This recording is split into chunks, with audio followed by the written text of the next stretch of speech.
Hello, everybody. Boy, this week has been busy. Busy. And the weather has been really weird here in Maryland. I don't know if you've been watching the weather service, but today it was like, 65 degrees. Some crazy temperature. I saw a girl running around in little shorts and little tank top today. This is mid-January, folks. I mean, come on. Yeah, it's crazy. I don't know what's going to happen for the rest of the month, but it's been nice. At least we were out, having fun today. We went out to eat lunch with a couple of friends of ours, and I got back in time this time. Yeah. So anyway, lots of questions have been asked, and people are still asking the same questions all over again. So I would recommend, again, somebody sort of like admonished me for creating videos that were just basically rehashing previous basic subjects. And I really don't know what else to do. I mean, what else can I do to get people to just go to a playlist and just look at it? And I bet you the video that will answer your questions is in there somewhere. Again, all you got to do is look for the subject CLI 42 modification. I got a playlist with multiple videos going through every aspect of this process and other semi-related aspects about modifying these cartridges. Again, you want to learn about color management, you want to learn about profile creation, color manage workflow playlist is there. So rather than, waste time looking at it over, it's got to be like 1,350 some odd videos. Don't do that. Don't waste your time doing that. I know I would not want to do that through somebody's channel if they had that many videos. I know a channel that has 5,000 videos, and the guy never created playlists. How am I going to find something in that channel? You see what I'm saying? So I've gone through the trouble, and it takes some time to do that. Video by video, you assign it to a playlist. It could be also a couple of playlists, because it could be a related topic that pertains to that video. I put it on 2 playlists. Again, you will find that if you just go to any playlist that calls your attention or gets your attention. So again, it'll just save you a ton of time as I make more and more videos and more videos get added. It's going to be more and more difficult for you guys. And even for me, when I try to find a video that somebody is asking about, have you ever made a video on this or that subject? And I go, well, yeah, about a year and a half ago. It still pertains today because the process never changes. Okay. What you did 5 years ago, you're still doing it today. It still applies even to modern, up-to-date printers. And guess what? Yeah, I've been looking at all the Consumer Electronics Show videos. I even added Epson or Canon printer next to my search criteria. Not a one. At least nothing I could find. I hope someone else, one of you guys, have been a little bit more successful and found some new products out there. There just isn't, okay? There just isn't, unfortunately. So, let me see who else we got here. We have a few people here. We got 13 folks here with us. I just recently posted a welcome to all of the new members to the Facebook group. So I'm getting a lot of little messages here because people do react. I guess no one does this. They should be saying hello to any new members of any Facebook group. But I guess a lot of these moderators are just too busy or just don't think that that's really necessary. I think it is. I think it's a very nice way to tell the new members that, yeah, we do appreciate you. We do see you. So we are about, I think it's like 3,500 now. So that's really good. And we're going to be covering so much stuff today. I hope we have the time. I want to keep it under 3 hours, but you know me, when I get to talking, I kind of go off in certain tangents sometimes. So hopefully that will not happen. So recently I uploaded a video where I took you through the steps, and not just the steps, but kind of showing you what you really need to perform your CLI 42 Pro 100 cartridge modification. Yes, the most popular printer for photos in the world. Okay, probably the best thing that Canon ever produced, and so it is very popular, and everybody wants to, immediately switch over to third party.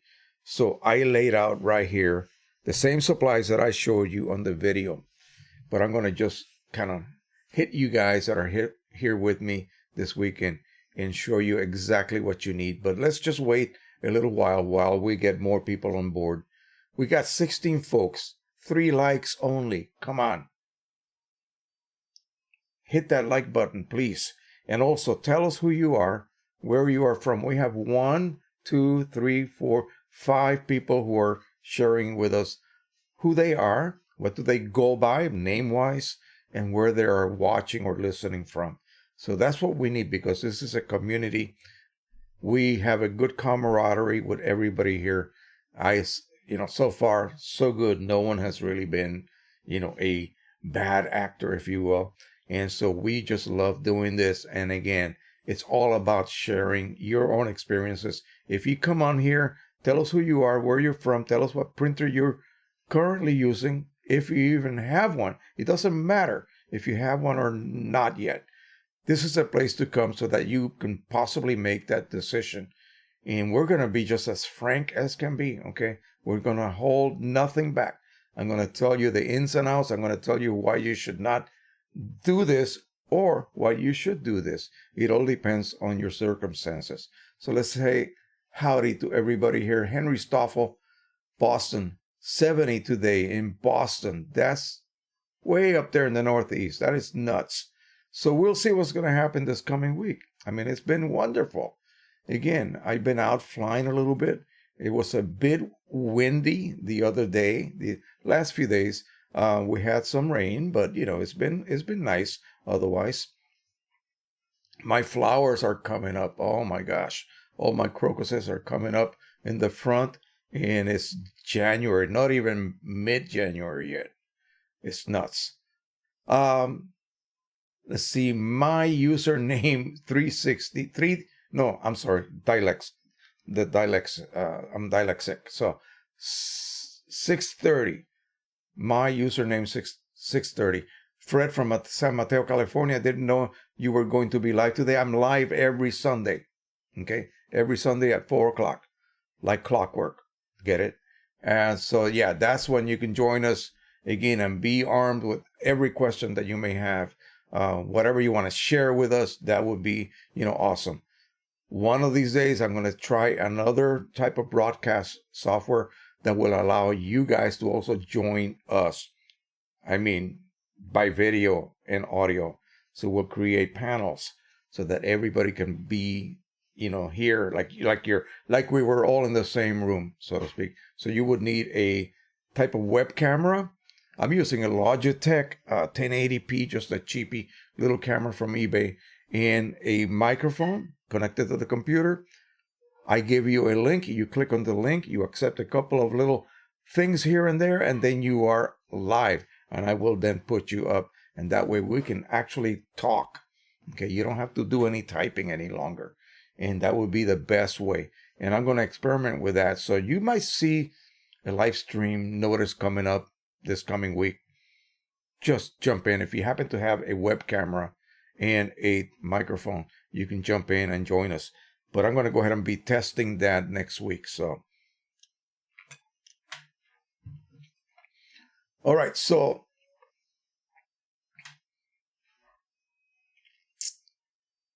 my username, you're going to watch us later. Okay. So this will be a video that you're going to access at a later date once we get off the air, if you will. So Guido here from Bruges in Belgium, and Charles Verbruggen also from Antwerp, Belgium. So you have a couple of people from Belgium, the place where I stayed 3.5 glorious years, and our son was born there, actually. I have never had a better time. I'm telling you, it was awesome.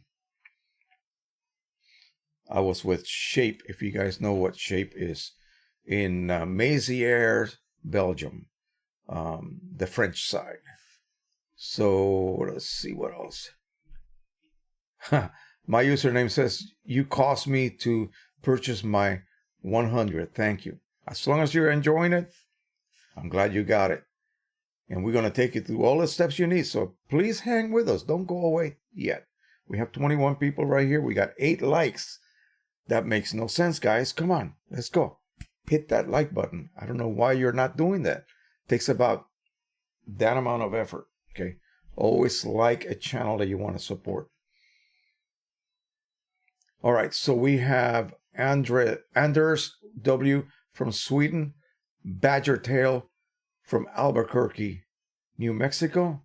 His name is Scott Duran. Blue Driftwood Beach from Brunswick, Georgia. Just got my Pro 100 a couple of weeks ago. Awesome. I stayed in Brunswick one time I was driving to Florida. That was our midway stop. Mark Y. Mark from Chino Hills, California. Fairly new to P800. Still works. A blessing from an Epson. I hope you're enjoying that. I'm going to show you a couple of prints that I just did. No, actually, not on the P800, the Pro 1000. P800 is wonderful. Roll support, can't beat it. That would be my only printer I would keep if I had to get rid of everything else, the P800, just because of that roll support.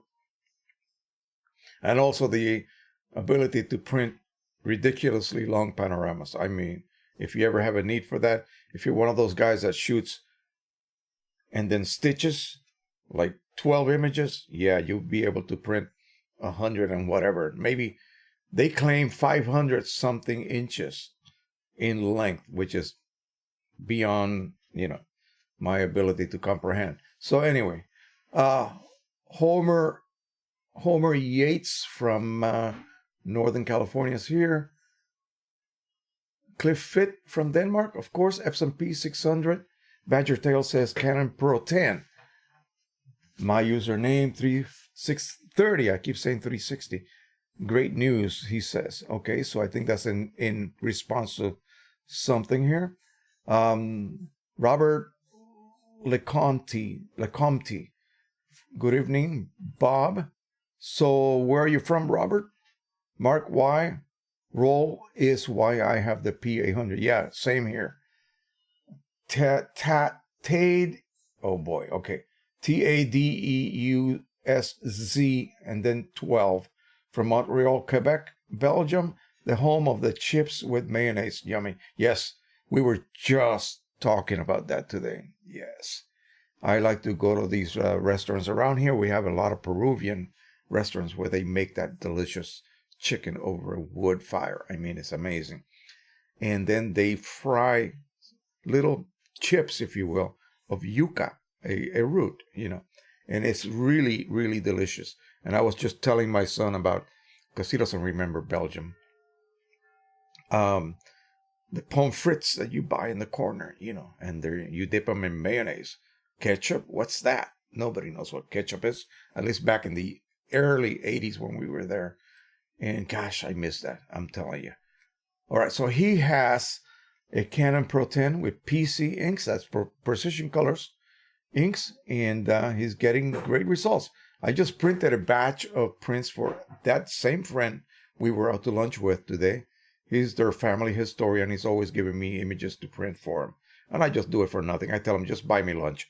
And so that's what he does. And gosh, that Pro 10 is just so easy to use. Such a pleasure to use. And the results are going to be permanent pretty much because I'm using nothing but OEM inks on it. I refilled my cartridges with OEM inks that I get from 700 ml cartridges, or just pulling them out of the PG29 cartridges that I was getting before. I still have a bit of ink still stored away, so I can go ahead and refill as much as I want from those and guarantee the best results possible. Mark Y says, when you are ready, how do you clean the rollers on a P800? Well, unfortunately, like the Pro 1000 or Pro 10, Pro 100, they have a cleaning roll cleaning utility built in. Epson, I'm talking ages ago, had the roller cleaning sheets, okay? And what that was, because there's no way you're going to physically get in there and do a proper cleaning. It was a semi-tacky type paper. And you could only use it a few times because after a while the tackiness would be gone. And you just feed those papers through it. You load it and then you hit the paper feed button and it would send that sheet through the rollers. And that stickiness would pick up any lint, dust, crap that was building up on the rollers. And you just did that every couple of months and you were good to go. I don't know if that's still available. That was really, really neat. And what I would suggest you could do today, is simply, as far as you can reach, with paper towels and maybe a bit of some household cleaner, or maybe just plain water, and just go over the rollers that you can reach. Those internal rollers, I'm telling you, is very difficult to get to them. And so, what else can you do? Well, keep a very clean environment. Okay. I would say stay away from these fine art papers, but gosh, they're so wonderful that you just simply can't. Print only RC papers. They don't have any lint on the paper base. All of these fancy papers, all of these rag papers, 100% cotton rag papers, those papers will have lint on them. And some of the really, really high-end papers, I forget which one of the Epsons is right now, but the surface is very, very susceptible to like losing little flakes of the coating. These papers are so bad in this way, okay? They print beautifully, but you have to brush them before you print on them. Because if you do not, you will be printing over all of these little loose bits of coating, if you will. And then that falls off afterwards with handling, and you end up with all of these little white dots because you printed over the dust, the little loose chips, I guess you want to call it, of coating material. And so you don't want to do that. So the idea being that you want to load that paper as clean as possible so that you don't end up with white spots. But all of this loose material, if you will, fibers and dust from the surface that just comes right off the coating, gets stuck in the rollers. The rollers are supposed to be sticky so they can transport the paper accurately, right? They need to grab the paper, no slippage. I mean, it needs to be, you have to rely on that. Unfortunately, environmental conditions, if you have a cat that crawls on top of your printer, if you have an expensive printer and you're not covering it, then, you're inviting anything from the environment to start messing up your rollers, okay? Epson really doesn't have a very good cleaning utility like Canon does. So I would just suggest get in there and just do the best you can. One of the old tricks was to take a piece of paper as wide as a printer can handle, fold it in half, wet the lower half with like a low percentage alcohol solution, maybe 50% alcohol, leave the upper half dry, feed it. It's relatively heavy paper, something cheap, not inkjet coated paper, just something you buy at the the office store, like copy paper. And then just press the feed button. It's supposed to go through. It's supposed the wetness will pick up any garbage, and then the white part, the dry part I should say, will clean and dry the rollers for you. And you could do this once or twice, but again, using alcohol, this is what they recommend. It's not really good for rubber, so it's not something that I would do constantly. It will eventually harm your transport rollers. All right, I probably spent too much time explaining that, but that's just the way I am. Okay, now, and Guido says, and don't forget the Belgian beer. Yeah, you know what? I'll tell you something hilarious. When I got there, and again, remember I was Army. I went to the Supreme Headquarters Allied Powers Europe, SHAPE, and I was a photographer for them. So I work in the secure area of the building. And when we were staying at a hotel waiting for housing to become available, this was a hotel run by the government, by the military. I kept seeing these big posters with this pretty girl, and it says Stella Artois. I thought she was a star, some kind of local movie star. I didn't know it was beer. Yeah. Later, I found out. And so, yeah. Silly me. Mark Y says, also do not need to clean the rollers if not doing borderless prints. I also do not need to clean the rollers. Well, the rollers are not going to get dirty from printing borderless. The platen sponges will. Okay, that's where the overspray goes. The head is only laying ink at a very narrow area from right to left, right across that area where the paper emerges, and you got like maybe about an inch worth of space where the head travels across. That's where the ink is laid.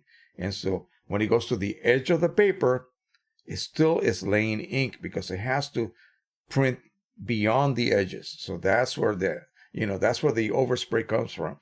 And it'll do it to the right and it'll do it to the far left. And so that overspray gets basically dumped on the sponges. You'll see the sponges. Just open up your lid and you will see sponges. They are actually located at specific areas. That is why you cannot print borderless with any kind of weird custom size paper. You're only set at specific widths, like 8 inches, like 4 inches, and so on, like 5 inches. So you can print 4x6, 5x7, and 8x10. And then after that, I think the next one is maybe 11 for your 11x17s, and then 13 if that is a 13-inch printer, or 17 if that happens to be a 17-inch printer. So you cannot overspray anywhere. It's specific areas. That's why borderless printing is basically restricted to specific standard paper sizes. The minute you create something like a 14 by, you can't print borderless anymore. Okay. But it goes onto the sponges and not the rollers.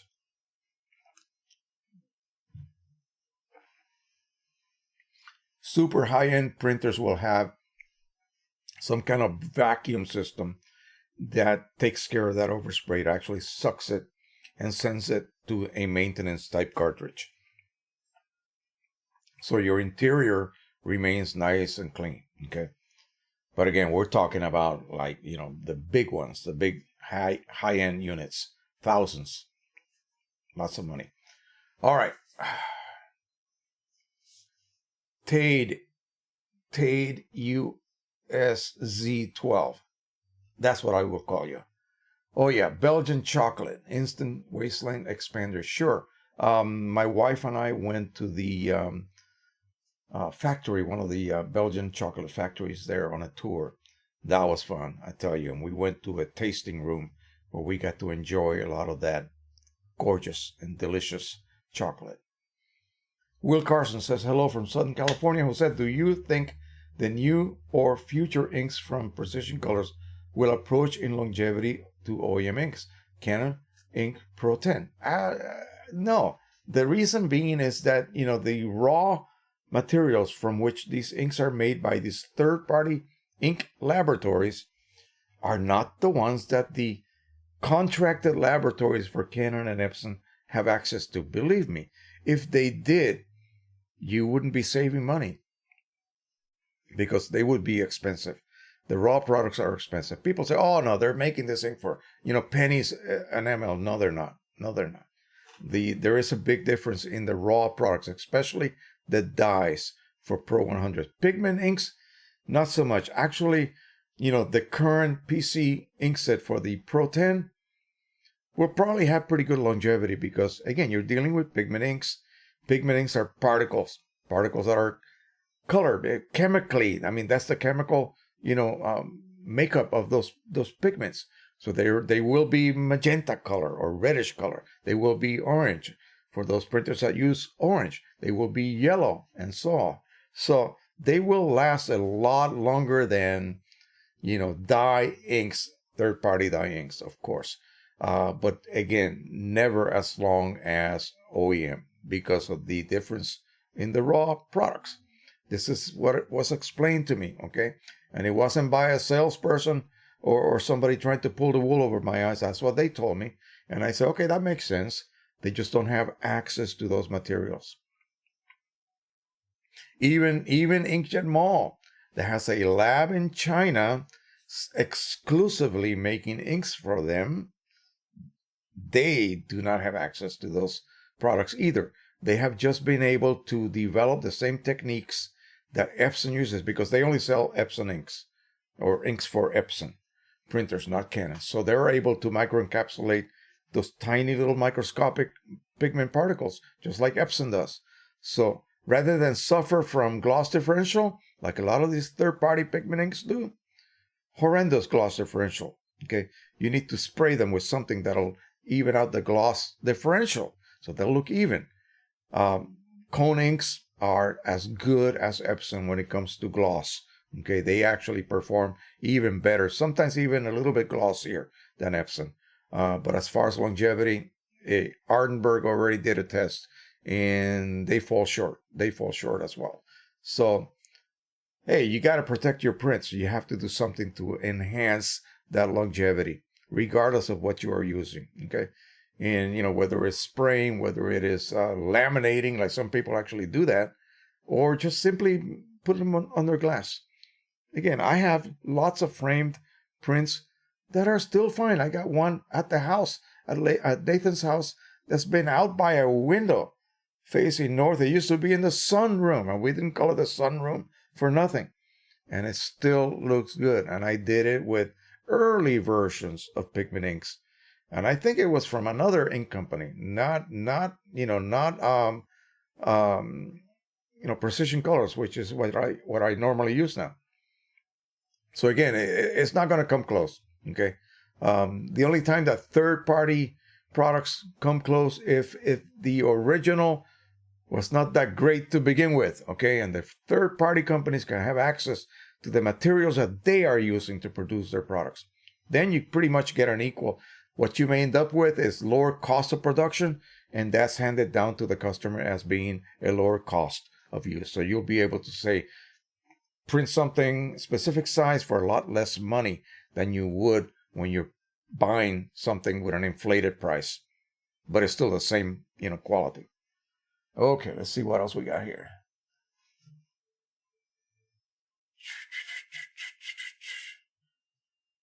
Nick Santoleri is here. I just had a consult with him on the phone, and I think it was very successful. I hope he did enjoy it. Again, always great to have one-on-one on the phone with folks. Usually I end up solving whatever problems they had or questions that they needed answers to. Mark, why? How about vacuuming the rollers? Yeah, you could do all sorts of things. Do whatever. It's basically common sense. You will go in there, you will look and say, oh gosh, this area is kind of dirty. Okay? Clean it. And clean it just using, mild household cleaners. If you're worried, just use, water. Dilute Windex, if you will, even more. And use that to clean any kind of, if you see any kind of like on the silver platen strip, which is bright chrome like, you will see ink. You will see if you have any kind of because it'll be deposited in the shape of like maybe just little vapor, okay? Wipe that up. Any ink where it should not be will end up being transferred eventually if you build it up enough onto your prints. And the last thing you want is that last 6 inches of a beautiful, gorgeous print coming out with a smudge on it. And you'll go like, oh, God. Yeah, and they have to start all over again. Then you might end up with another smudge. Who knows? So keep the inside of your printer clean. Don't be too invasive. Be more passive about it. But, if it's visible and reachable, clean it. Okay? Don't mess around with the purge pad too much because you could dislodge that. That's actually floating on some springs. It's supposed to be able to flex because the printhead comes over and just lands on it. Okay? Lands like a drone right on the takeoff or landing pad. Well, the printhead does that. It just lands on it and it seals itself onto the gasket. So clean that gently with long Q-tips once in a while, okay? And that will keep it from losing that sealing action.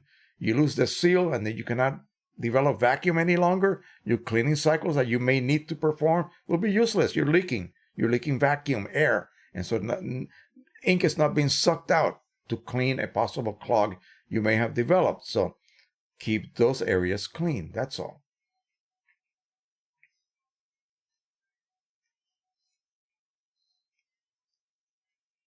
Okay, Stephen Paulboy from Toronto, Ontario, Canada, where we had a record rainfall yesterday. Oh wow!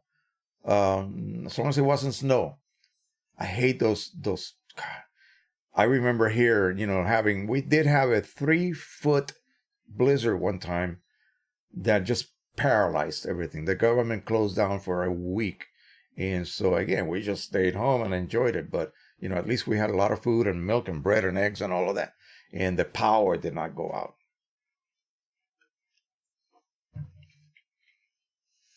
Ends Print CO or company. Is it easy to clear the code after emptying the waste ink tank on an Epson 4880?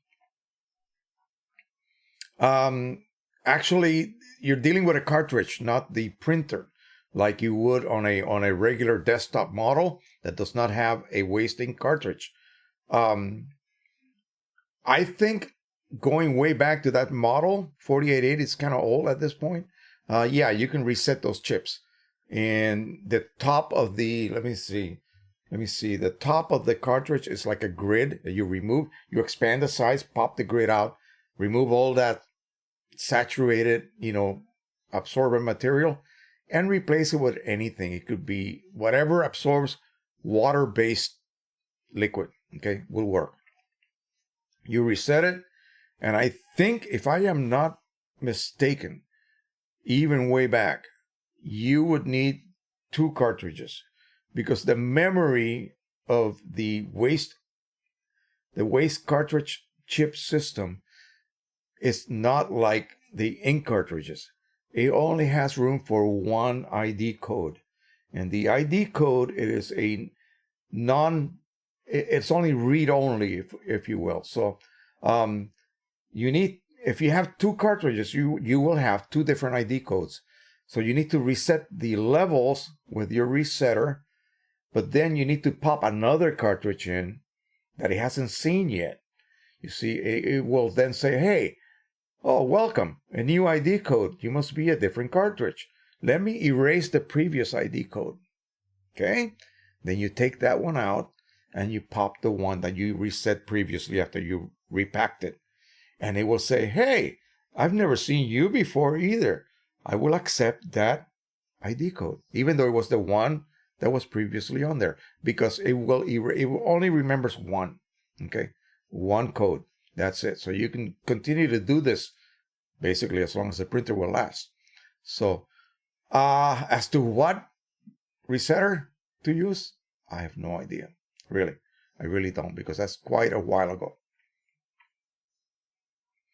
I don't know what the OEM maintenance cartridges go for at this point. I know the ones for the 3880, 3800s are like, $20, $23. So if it's too much of a pain in the, for you to do that, then just buy new ones, I hate to be throwing them in the environment, in the trash, because they end up in a landfill. It's just a box full of gunky black ink. I wouldn't want that on my, buried in my front yard. No, I would not. All right, Tango says, especially the Belgian beer. You're still talking about Belgian beer. Yes, we'll talk about that some other time. Okay, let's stick with printers right now. Mr. Hertz, hello from Northern Michigan. Stephen Paulboy says he just got his new 24-inch HP Z9 something printer delivered this past week, and you told us about that last week. So the HP rep is coming to set it up and train me in the next few weeks. I'm excited. Learn how to use it. Yeah, hey, do some videos. Show us how to do the internal profiles. That would be great to learn to do that. Drone worship. Woo! you owe me a stream about the Bebop 2 camera out of focus. All right. Yes, we're going to do that. This thing is sharp as a tack. Oh my God. Yes, I cannot believe the quality I'm getting with that. Okay, now I'm worried that my other Bebop is not quite as sharp with an untampered camera, one that has not been exposed to 15 degrees ridiculous temperatures outside, which is what I have been told by Anthony Blog. He said that that's the cause of this blurry condition that cannot be reset after it takes place, after exposing it to super cold temperatures. That's it.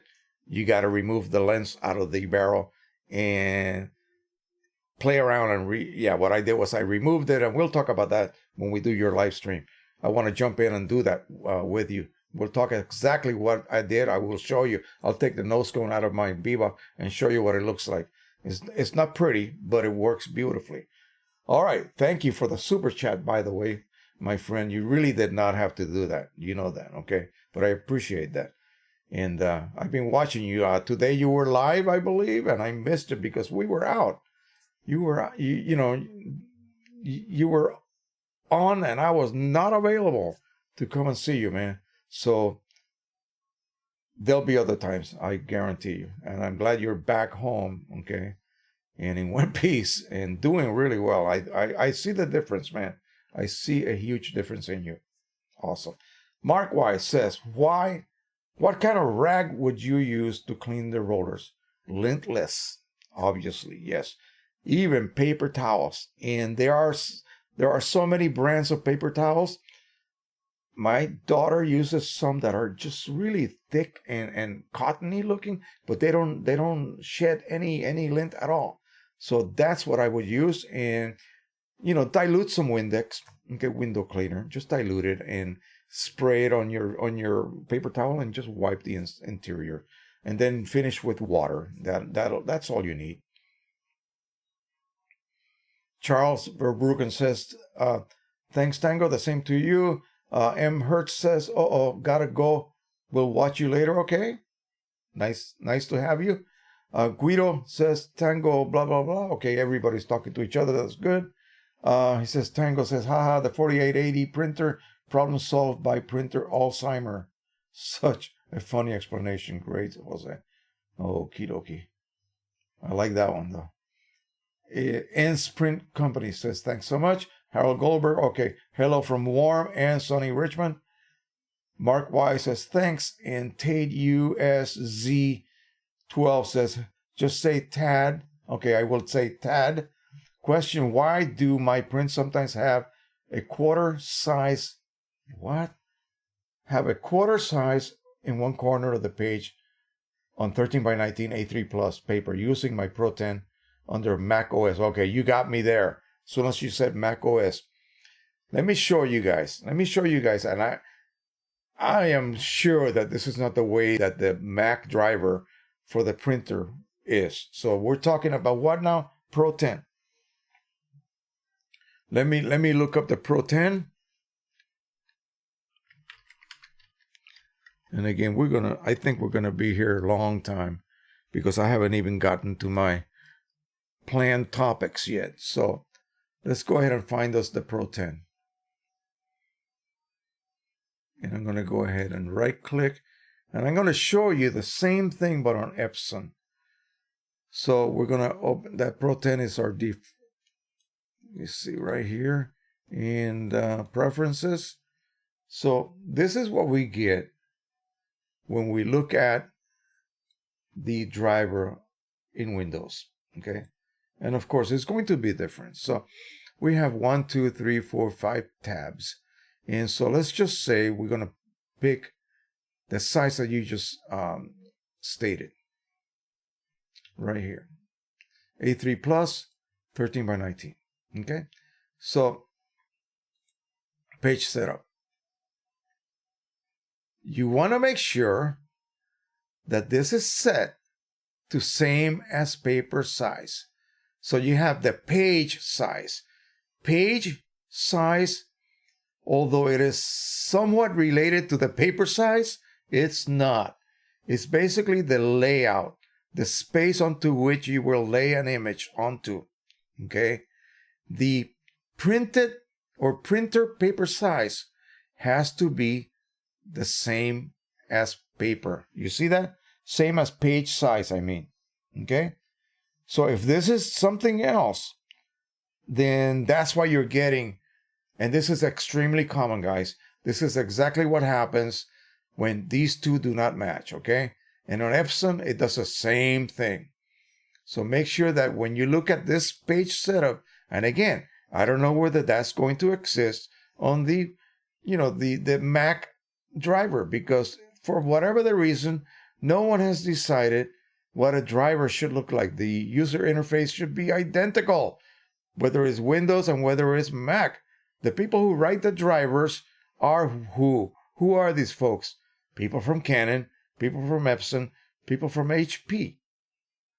Okay, do you get what I'm saying right here? You see this? This is what you should get. Your input, let's just say, size should be the same as your output size. Okay, by output, I mean the actual paper. So this is printer page size, where this is page size. Okay, this is where you lay your image down. Same thing happens on the Epson. Let's look at that. So say I pick, again, one of the larger paper sizes, 17 by 22. Okay, big print. And I go to my page layout, same as paper size. You see that? So this has to be correct, okay? Otherwise, you're going to get a print just kind of thrown over to one of the corners, like you are experiencing now. So that's what happens. All right. And again, I don't get why Canon and Epson, the top dogs in photo printers right now, simply just don't get together and say, hey, and don't even have to get together. Just the folks at Epson, P800, let's make a driver that is identical. I don't care if they change the Epson to look like a Mac driver. Do it. Whatever. It's fine. As long as both drivers are the same. They have the same tabs, the same windows, the same settings, the same way you approach color management, okay? So that you have to go through the same number of hoops, let's just say. And don't make me go through so many hoops that I have to take a course in order to learn how to do this. Come on, make it simple, okay? QImage right now, QImage Ultimate, handles color management pretty much automatically for you. It will set the driver correctly if you, inside QImage, say I want to use an ICC profile to print on this given paper, this given printer, and this given set of ink, something that I maybe created myself.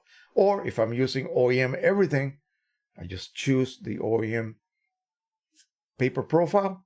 And again, if I told the driver to choose XYZ paper, and it is a brand designed for that printer, the ICC profile will be correctly chosen for you.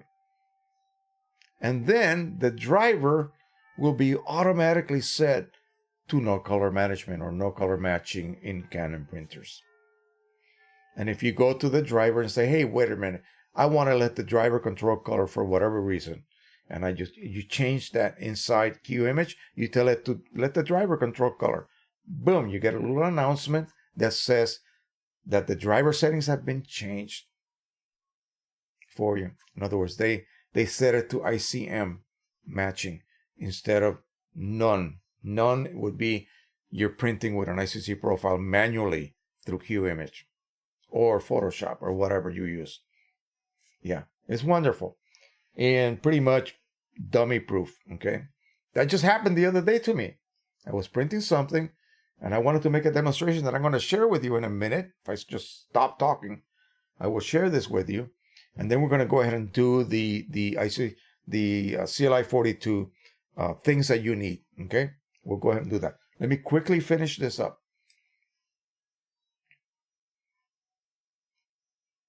Yeah, Mac OS driver is nowhere near as specific as Windows. I try to follow the way that you go through the different tabs and the way the things that are, grayed out and so forth. And good Lord, it just doesn't make sense to me. Of course, I've never been a Mac user. Those who use Mac and, that are religiously, loyal to the Mac system, they know how to do it. To them, it makes sense. It's logical. To me, it does not. Again, don't hate me for it. That's just the way I am. But again, I would just love to have that user interface just be identical and the way you handle things be identical or as close to identical. So if I tell you, hey, look for this setting, and you go, that setting doesn't exist on my driver. What do you mean it doesn't exist? It's a very critical setting. It should be there. Yeah, that's what I'm talking about. All right. Salih Elimelech. You can talk a little about piezography printing. Thanks for bringing that up. In which printer can be purchased to enjoy this type of print, if possible through prices like the Canon Pro 10? No, not the Canon anything. Only Epson. Okay, only Epson. That's the catch. Okay, Tango just gave us a €5 super chat. Thank you so much. I love Q Image for printing. Bought it after watching your videos. Thank you, man. Appreciate that. Let's get down to the CLI 42s. Okay, let's go ahead and do that. Gosh, we're going to be here all night if I continue this way. All right, so you start with your OEM cartridge. Boom. There it is. This cartridge is what I used to print all of these test photos, okay? And as you can see, I printed maybe, oh gosh, I would say about 5 times 3, about 15, 12 by something. 9 by 12 prints. And look at the levels. I don't know if you can see the liquid chamber. It just has a little bubble of air on top. Yeah. I tell you, the factory cartridges, to me, they are overfilled. They really are. Like when I'm refilling now, I would never go that high. And yet, there's no ink inside the serpentine vent. Okay? That will not happen when you start refilling, okay? So be careful about that. So what do you need? Well, you need your original cartridge. You use it. We talk about yellow only because this is the only one we're going to ever flush. We don't care about the other ones. The other ones can be topped off with Precision Colors inks, even if they remain with, if they have some remnants of OEM ink. It will not have a diverse reaction, okay? This one will, okay? Diverse? No. You know what I mean. A bad reaction.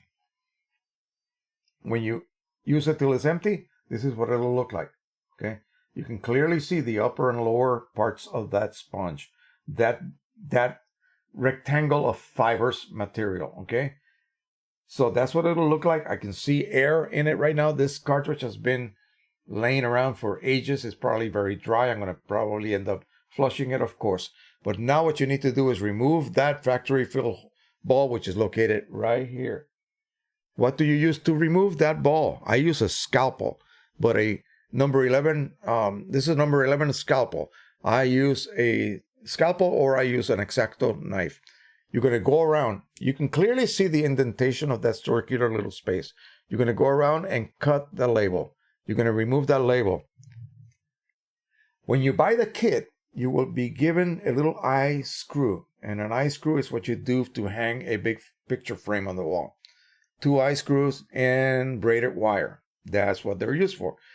The good thing about them is that they have a really sharp little skinny screw shaft. You're going to insert that into the ball, okay? And you're going to screw, screw, screw until you got a good catch of that ball. In other words, you'll be able to then tilt that eye screw back and just pop that ball just like that, okay? It'll come right out.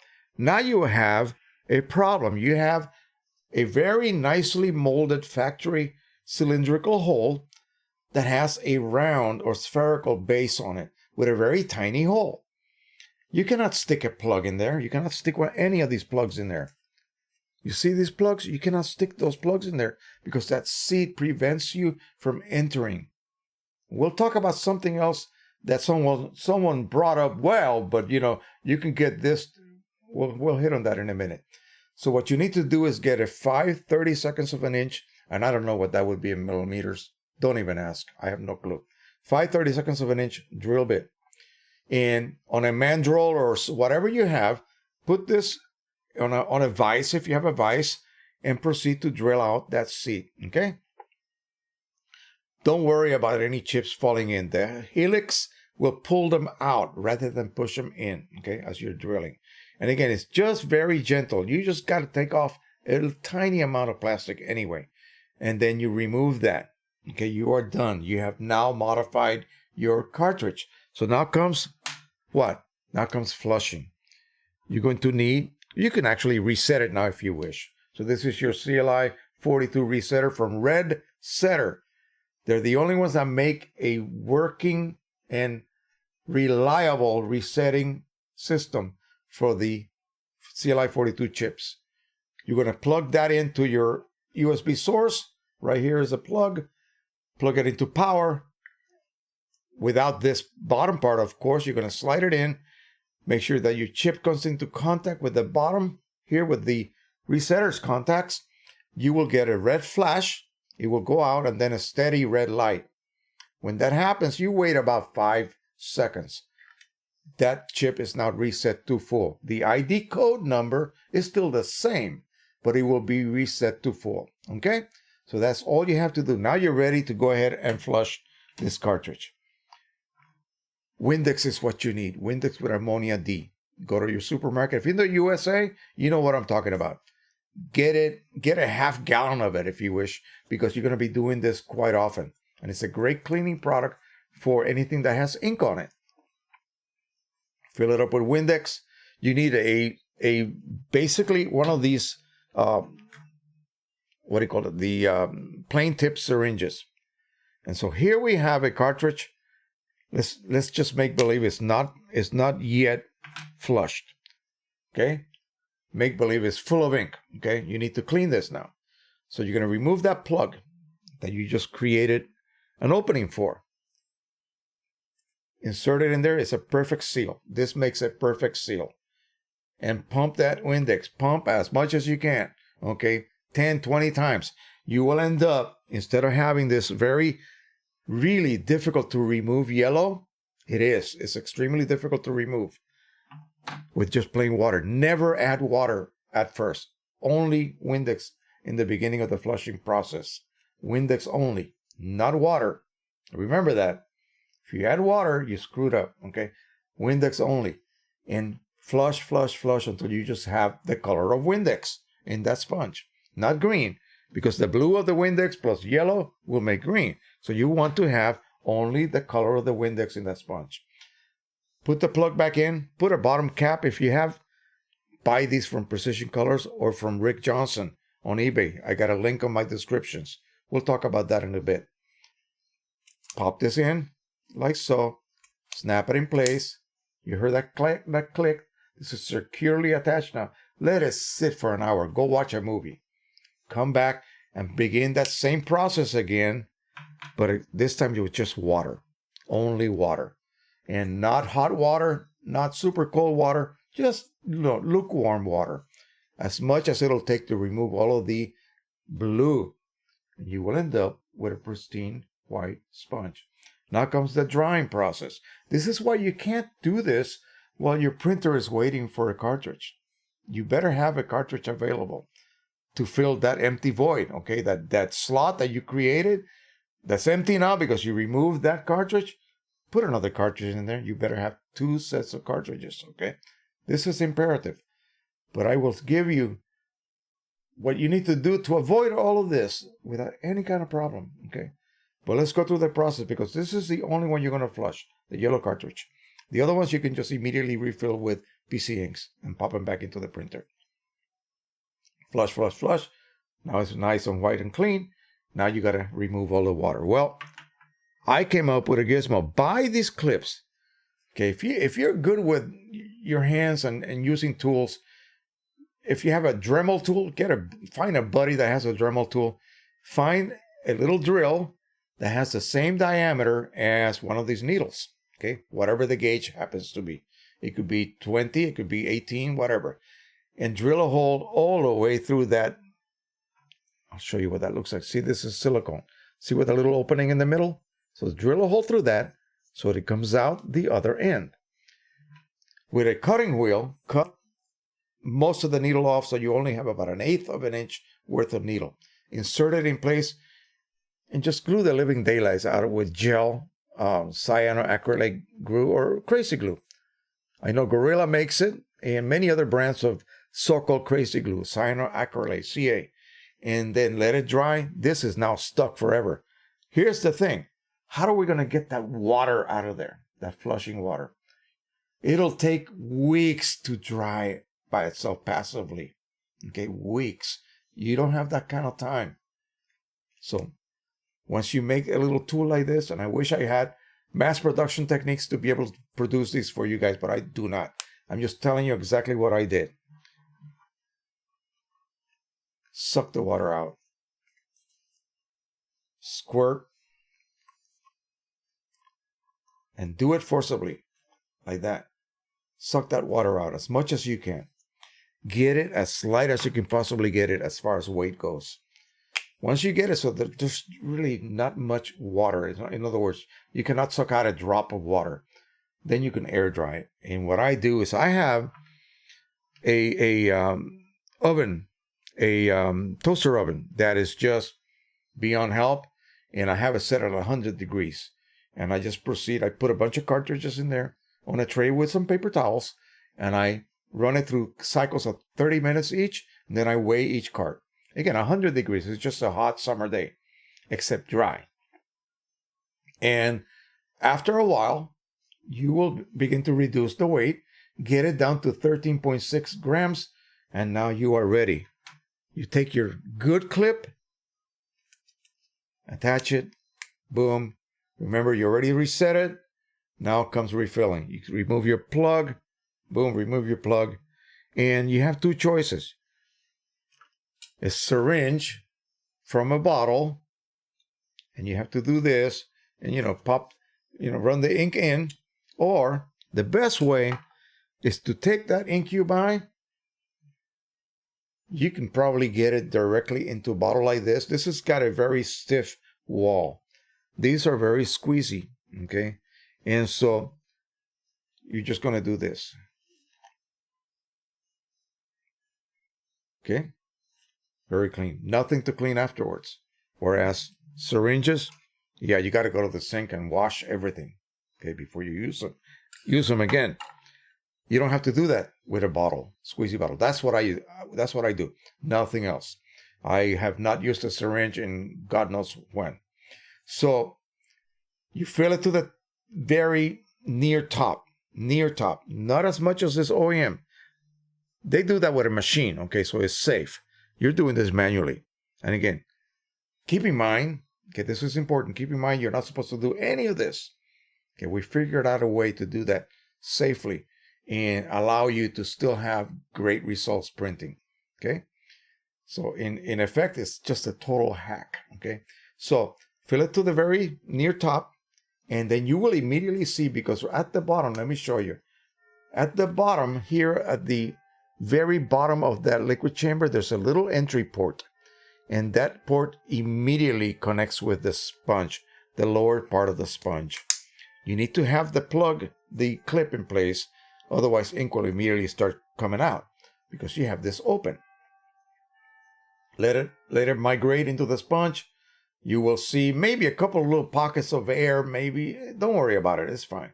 The lower part of the sponge is what needs to be, saturated.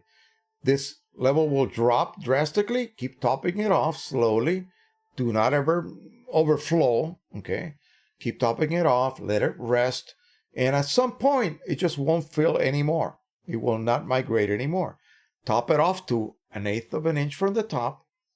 People say 80%, but what really is 80%? Just 1/8 of an inch. Plug it. And here's the next test you have to do, because you want this cartridge to operate reliably. Oh, another thing. Put this on hold a minute, okay? So there is a source of tapered plugs. These are straight wall.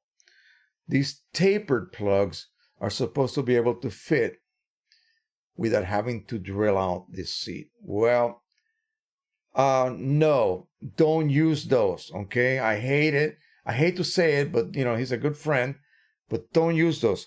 You have a situation with a tapered wall, okay, using a tapered plug. How well do you think that plug will stay in when it gets a little bit wet with ink? Slippery ink. It'll slide right back out. There's no way it's going to stay put. Why is that important? Well, let me give you the answer. When you remove that seat, that hole is narrower than this plug is, okay, the diameter. So when you insert it, you are actually compressing the plug. When you get past that bottom seat you drilled out, because your 5/32 is not going to enlarge the primary hole at all. It's only going to drill out the seat. So you end up with let me make it really big so you can see what I'm talking about. You end up with a factory hole that's not going to be touched, say it's this wide, and then at the bottom, this spherical seat was about that much with a tiny little hole in the middle. All you're doing is enlarging that hole, and you still have a bit of a wall there on that seat at the very bottom. This is probably a bit over 5/32. This will be 5/32. Okay, so you have wider and a little narrower. This plug will be forced through that little narrow bottom part. It will compress. It will emerge below that. And guess what it does? It relaxes. It gets bigger. Perfect seal. You might be asking, what the hell are you talking about, Jose? Why is sealing so important? Here's why. If you insert this plug in there, and I can see it coming out of the bottom right now, and you take this out, and you put it in your printer, and this is not really sealing, all of the ink will immediately leak out. Within a few minutes, this cartridge will be empty again. Well, that's not what we want, is there? And you think you have ink because the chip is charged to full. The chip has been reset. The chip has no clue what you just did. Okay? So that's why it's so important. And this is how you test your seal. You've gone through the process. You perform all of your actions. Now it is full of ink. Your sponge is saturated. You remove the lower clip and you hold it. I've said this before. Let's use my beautiful mug here. Of course, I would never do that, but you hold it over a mug, a piece of, a can, whatever, and you wait, and nothing drips. That's good. You have a seal. That's what you want. You don't want a single drip. Now you're going to test ink flow because the printer expects to have optimal ink flow. You need ink to keep the printhead cool as it prints because it generates heat as it prints. Okay, so you want the printhead to be maintained at the proper operating temperature, which is set at the factory. This will cause no damage to the nozzles. Any higher than that, you will begin to cause damage to the nozzles, period. So ink is a coolant. Okay, as ink is passing through those passages where those explosions are taking place, it's cooling down the process. Without that cooling, it's like a water pump in a car. If the water pump is not pumping liquid coolant continually, okay, you're going to overheat your engine, depending on the amount of stress you put it through. So a very saturated, full of stress image will stress the heck out of the printhead, will overheat it, and it will fail on you. It will literally die. Okay, so you need to have enough ink flow. Okay, that will keep your operating temperature at nominal temperatures, and you won't have any damage. So you take this off, you hold it over that cup, drip, drip, drip, drip, drip, and drip, and drip. It should be dripping continually. Okay. Well, before you waste all of your ink, go ahead and plug it back up. And within a drip or two, it will stop dripping again. Okay, now what you do is put this clip back on it. These are all third-party clips available both through Precision Colors and Rick Johnson. Take the plug back out, take your bottle, and replenish what you just used during your test. Perform this every once in a while as you refill. Okay, I haven't done it in a long time, but I haven't suffered from any ink starvation because I know what I'm doing at this point. I've done it so many times already. So that is it. Okay, that is it in a nutshell. Now, third-party refillable cartridges for Epson. Remember, don't use refillable cartridges, third-party types for Canons. Always use OEM cartridges. For Epson, that's another animal, if you will. Epson uses a cold firing printhead. They don't care. Okay, it's fine. You can use third-party choices like these. And this is for the R3000. So again, on your Canon printers, yeah, that's when you have to be careful and do everything correctly. Now, do I have a Pro 10 cartridge here with me? Probably not. The Pro 10 is even easier. You don't have to do a thing. Nothing. Oh, Pro 100 cartridges, as you change them from now on, the minute one of them goes low, take it out, reset it with a clip, of course, afterwards, and then top it off. Okay, and you can pop it back into your printer. By doing it that way, as soon as it reaches low or before that, the sponge never really loses any more ink because you just lost your replenishing ink already. You see what I'm saying? So once you lose the ability to replenish that sponge and keep it always saturated, it's going to lose ink at that point. There's nothing to replenish it. So do it before that. Okay, take it out, reset it real quick, put a clip and top it off. Remove the clip, put it back in your printer. You're good to go.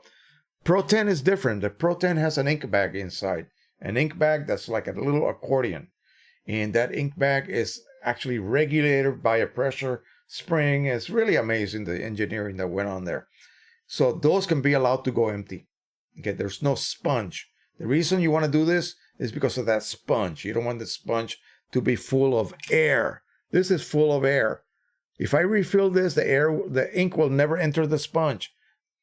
There's not enough force to push that air out. So you have to flush it. But with a Pro 10 cartridge, PGI 72, you can let them go empty. And then just top them off. Simply upside down, dribble ink right on the exit sponge. There is an exit sponge. Dribble ink and the bag will immediately accept the ink. Dribble it until you get a little flood. Squeeze it, blot it, and you're ready to go. If you weigh it, it'll be about 32 grams total weight. Simple.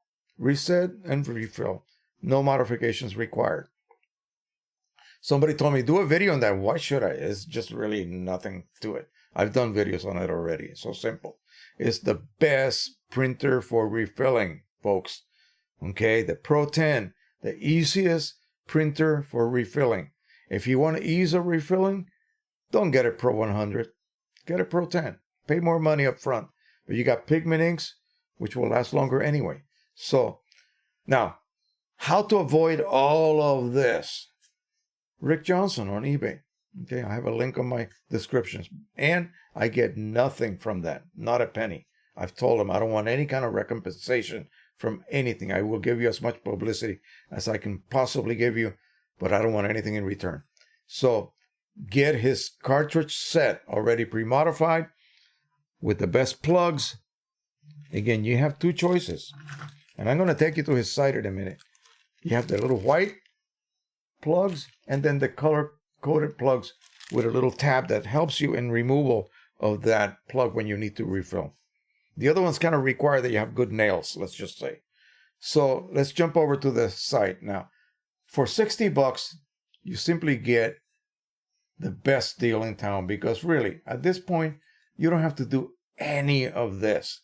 And that's the whole point that I'm trying to make. So this is his site on eBay. Again, I have a link on my descriptions.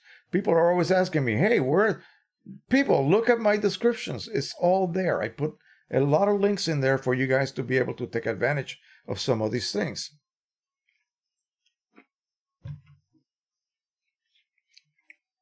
$62. Okay, went up $2. Full set of OEM cartridges already modified with the tab type plugs. And I believe they also include the clips. Yep, there they are, which are these right here. You can buy these separately. You can buy these for certain other sizes as well. CLI 8s are identical in size and shape as the CLI 42s. So you can get, CLI 40, you can get CLI 8s and flush those if you want to do that yourself and then transfer chips to them. And that'll work as well. But, why? Why not use your CLI 42s and you don't have to transfer anything? Here are the loose plugs, the color-coded ones and the black ones here. What do we have here? Another set of cartridges as well. White plugs. And he also sells to you a flushed and drilled yellow cartridge all ready to go. And then one with the same thing but with a clip all ready to go as well. And there's a lot of other products. He's got the original clips, which are like these here. I mean, I still keep them because they do have a use. These right here, these are the originals. You actually break off the bottom of the cartridge as you unwrap it before you install it. Yeah, go ahead and keep those. Now, in order to reuse these, you simply just, hold them in place, a couple of rubber bands, and it keeps it sealed in position. And that will allow you to reuse these cartridges if you do not have any of these much better third-party replacements. So that is it right there, the whole site and everything that they offer. So go ahead and take advantage of it. That'll save you a ton of time and effort. I wasn't showing you guys. Oh, wrong. Okay, so here it is. Yeah, one more look-see, and there you go. All right. Again, like I said, I have a link right on my description for this.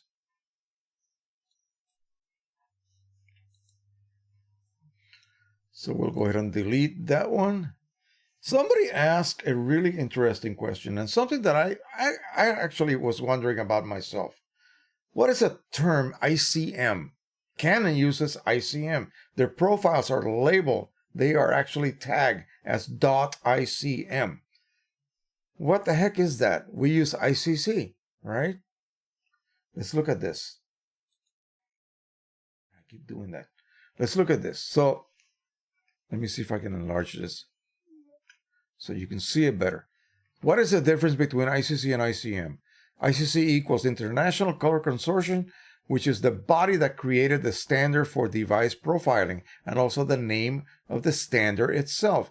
Profiles typically carry the ICC file extension on a Windows system. ICM is Image Color Management, which is the color management module in Microsoft Windows operating system. See, while the two terms are sometimes used interchangeably, they really should not be.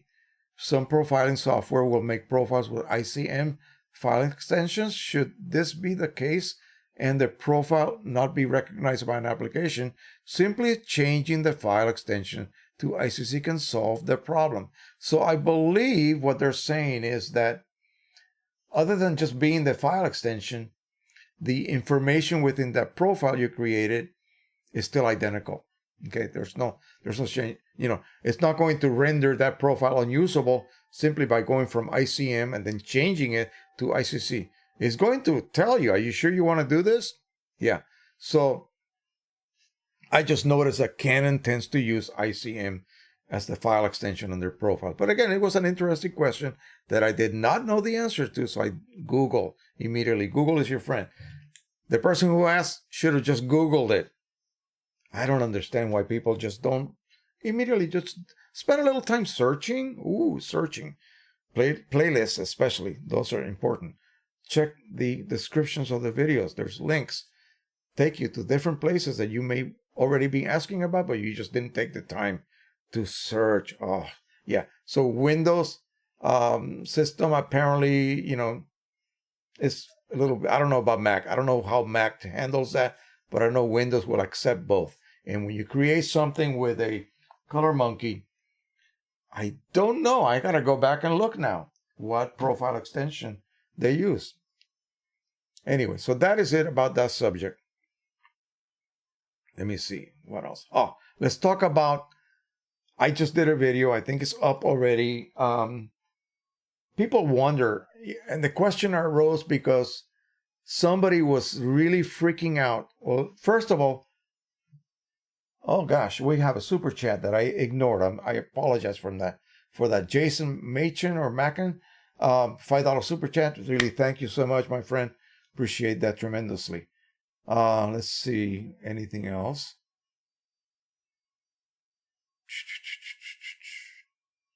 And then we'll get to this. Oh, so we're going to talk about piezoography. Don't let me forget this. Do not let me forget.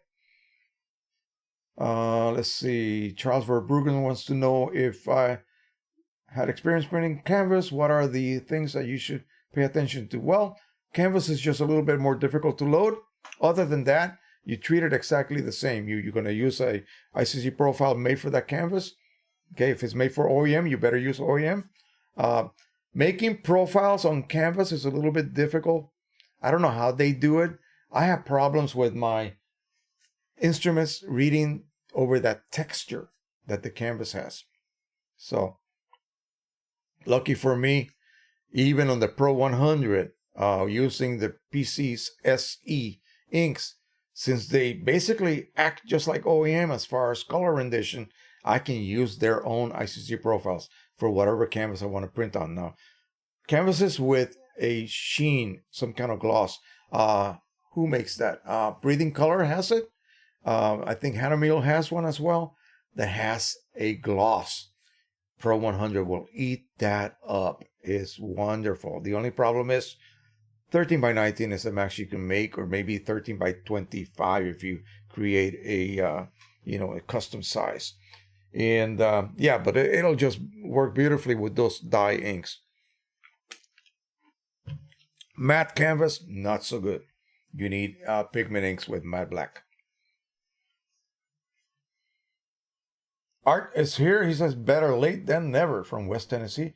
Richard Rajewski from Los Angeles, area purchase. Now waiting for my new Canon Pixma Pro 100 to arrive. Well, great. Make sure you watch my setup video. Okay, look at the Pro 100 playlist and look it up. It should be probably the very first video I did on that series. So look at that, and it's like an hour long, but I walk you through everything you need to know. The goal is that you do not mess up, okay? And you are immediately printing great prints with that Pro 100, okay? Which is capable of doing, absolutely. Nick Santoleri, I must go for today. Thank you. Thank you for all your great advice. Well, thank you, Nick. And again, I appreciate having spoken with you on the phone. Rick Johnson, checking in. All right, Rick. So we've been talking about your goods that you have on your site. I already showed them your actual site and all of the items that you currently have. And of course, I'm sending everyone out to you. I hope you run out of carts really quick. That's my goal, to have you sell out. Jeff Thompson from South Louisiana. Red Solaris 1. Jose, any experience mixing PC inksets for Pro set with Pro 10 with OEM inks? Absolutely none. No problem at all. The current Signature Edition uses OEM red. Be aware of that. And the other colors will react perfectly fine.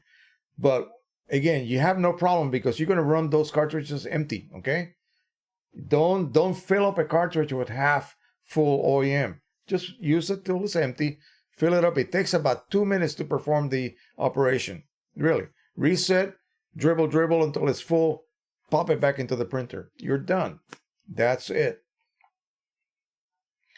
Artyom Andrew, Artyom and Andreev, I don't know.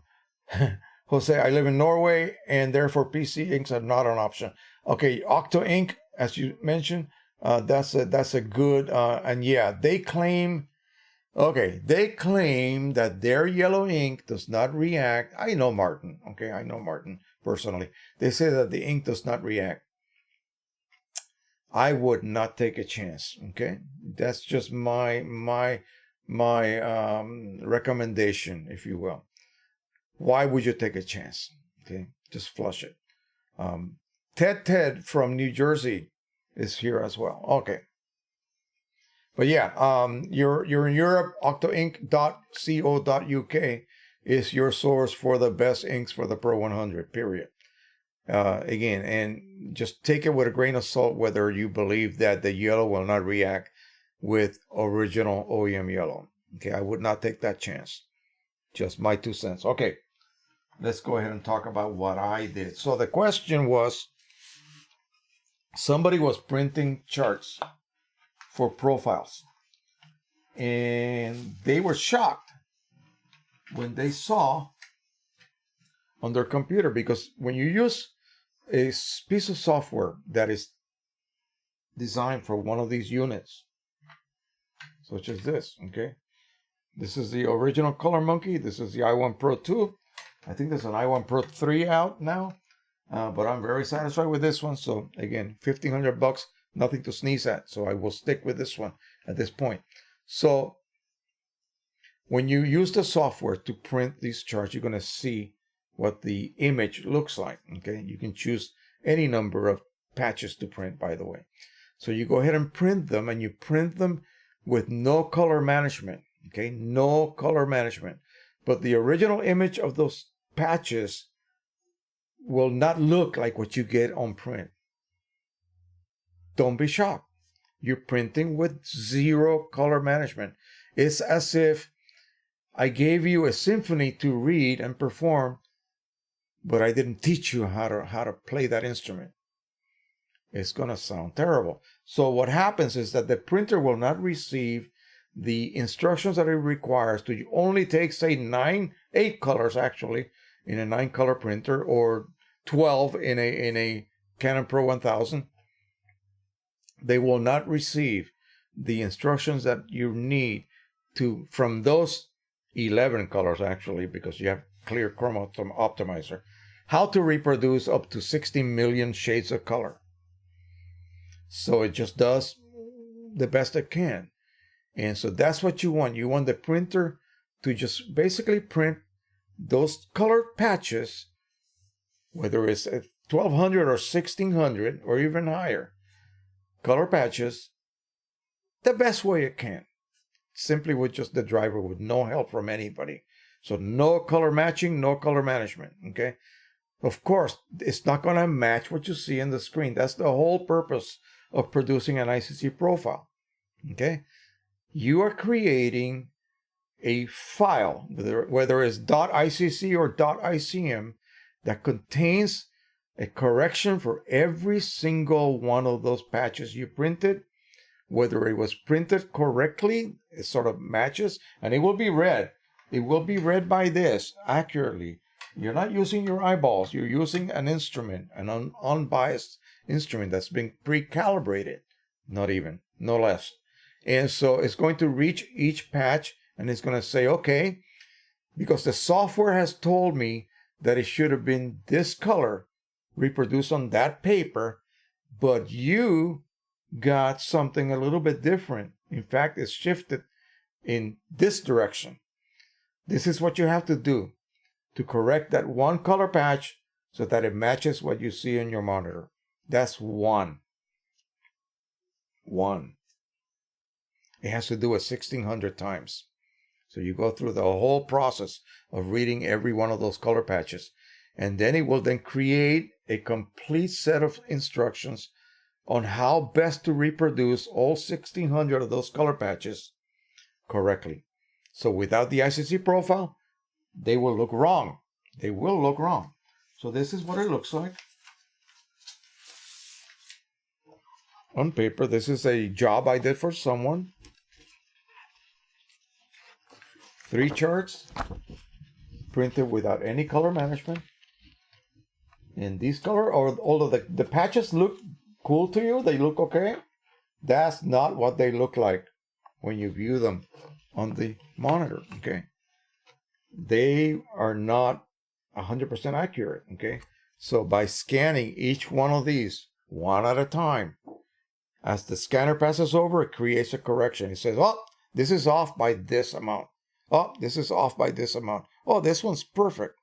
no correction required.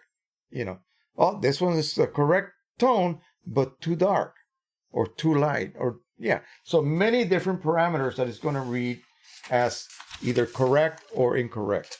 And it creates a set of instructions. That's the profile. You then create that profile, and you have something that you can then apply when you print a real image.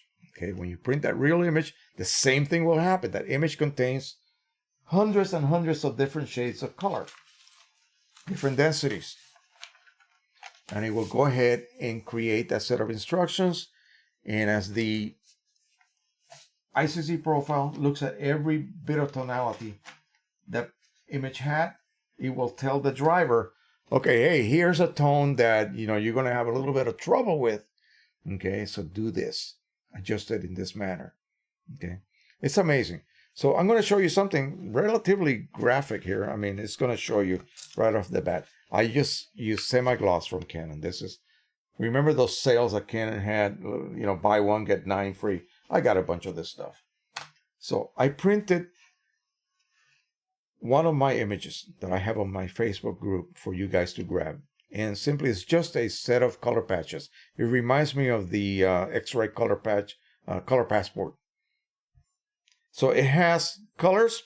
It has a black and white, basically neutral ramp, and it has a color transition portion as well. Okay, so this is going to be a little bit difficult to see this kind of cheap video camera, but you will be able to see the difference. So here is the one that, assuming this was an image, say one of my private images or someone else's image, and I wanted to print it and I wanted to be reproduced correctly, I would print it with an ICC profile and I would get this. So assume that this is actually a profile chart, but only with a few colors, and you can see. Okay? And you might say, well, that looks pretty good, Jose. Yeah, because I used an ICC profile. So that's a really, really good rendition of what I saw on the screen. So here's what happens when you print with no color management. You still say, well, wait a minute, Jose, that still looks good. Okay, watch this.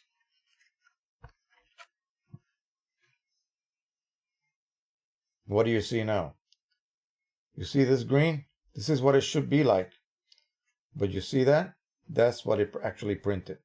So a huge correction needs to be made, okay, during the profile creation, so that when it sees this color, this value, it doesn't produce this really off looking rendition of it.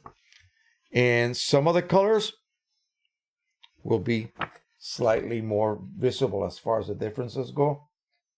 You need to really look at this. Now look at this right here. Bingo and bingo. And see the difference here? And again, you might not be able to see this very clearly in this kind of environment, but you can see the difference. The ICM one, there is a big difference right here. Big difference. Bottom is ICM with a profile, okay? Look at that. Look at this. It's a big difference, okay? You can see it. And again, so what is happening? This one is being printed uncorrected, okay? As best as the printer can do, okay? So I wanted to show this to someone so that they could see the difference. Now let's look at the transition. Again, this is going to be really, really difficult to see. Look at the top one. The top one is with an ICC profile. The bottom one is without. Check out this region right here compared to that region right there. Let me hold it up. You see that? Huge difference. So again, look at the ICM neutral patches. And then look at the ones without color management. And again, this is going to be influenced by the color of the monitor, whatever. I got my control panel here in front of me. But again, you will see the differences between something printed without any color management and something printed through an ICC profile, custom made for that paper, printer, and ink. The results will be perfect, almost perfect with the correct profile applied. one of the questions I was asked is, I have a Canon printer and I got a ton of Epson paper. Can I use it? Well, sure, you can use it as long as it's a compatible surface. Formulations between, Epson inks and Canon inks may fluctuate slightly. But again, remember that third-party papers that you buy from many of the other companies, not Canon, not Epson, you can buy third-party papers. Well, guess what? We have about 6 to 7 major paper mills in the country. And they make papers for many different companies, okay, many different brands. And they may come off the same roll, okay? And they just basically rebadge as some other brand, okay? Some other name, some other configuration. So again, you need to find a paper. The reason I brought this up is because somebody tried to print, I think it was a Pro 1000 using a Epson paper, and they were getting a bit of what I believe is what I discussed really early today. Papers that are fine art, that coating is so fragile that it causes problems almost when you're printing a very dense area that's going to require a high density of ink. It gets wet, it gets mottled, it gets, it begins to lose the dot structure, and you get nothing but a mess. Yeah. So that happens. That's not saying that paper on a properly set up Epson printer would not work. Of course, it's designed for that because it's an Epson paper. They apparently have a lot of it, and they wanted to use it on a Canon Pro 1000. No, baloney. A Canon P Pro 6000. Same thing, just bigger. So they were having problems with that. And I kind of said to them, well, I think it's a paper incompatibility problem. So again, sad if they cannot use that ton of Epson paper they have on hand. That would be sad. But again, you would have to, and I believe they told me that they have ICC profiles that they created themselves for that combination. So if you have some weird reaction like that, and it just looks like there's too much ink laid down, yeah, then you have to adjust. Because what happens is, just because a paper has a semi-lustrous surface and is classified as a Barita paper, one of those barium sulfate coated fine art papers that are not going to be RC. They're not going to be resin coated like these. This is plastic. This is plastic. This is plastic. This is not a real high quality rag paper. This is just plain plastic coated paper. They dry instantly. Great. I mean, for most handling, yeah, it will stand up to your, mistreating these, and nothing will happen to them. I could soak that in water and the ink will not come out. So, or smudge or anything like that, or even leak. So, what happens is that the paper, by having a semi-luster surface, they may tell you to use a matching semi-gloss or semi-gloss or luster sort of, choice that may exist in that driver. And that choice may ask for a lot more ink density. Maybe this does, maybe it doesn't. You don't know that until you try. So you may have a perfect match for that surface, but not a perfect match for the amount of ink or the density of ink that's going to be laid down. And you may have problems. Again, it's very tricky. That's why the Pro series of Canon printers has the ability to create your own media configuration. So I suggested that they do that. Adjust the ink density to the optimal condition, platen thickness, all of that stuff. Everything that they need to do to custom build a media configuration that they can then load onto the driver, and you'll be able to actually see it on your drop-down menu. You'll see whatever paper that happened to be. You give it a name, of course, everything, whatever you want to call it, it'll be there, and you'll be able to access it. And all of the settings that you went through painstakingly during that media configuration process will be then applied. Reduced ink density if that's what it needs to do, or increased ink density if that's what it needs to do. The thickness of the platen gap, All of that stuff will be taken into consideration, whether you have to load from the top feeder or the manual feeder in the back. All of that will be immediately automatically triggered. Yeah. So that was kind of interesting. Now, a friend of mine just sent me this Christmas. He made some labels for me, address labels, and he sent me this little card. You see that? Except watch this. Glossy in the back as well. Isn't this what everybody wants? I mean, I can stick a stamp on this and drop it in the mail. Done on the P800, by the way. So, what paper is this, Jose? Well, this is Red River. What is it? Oh, gosh.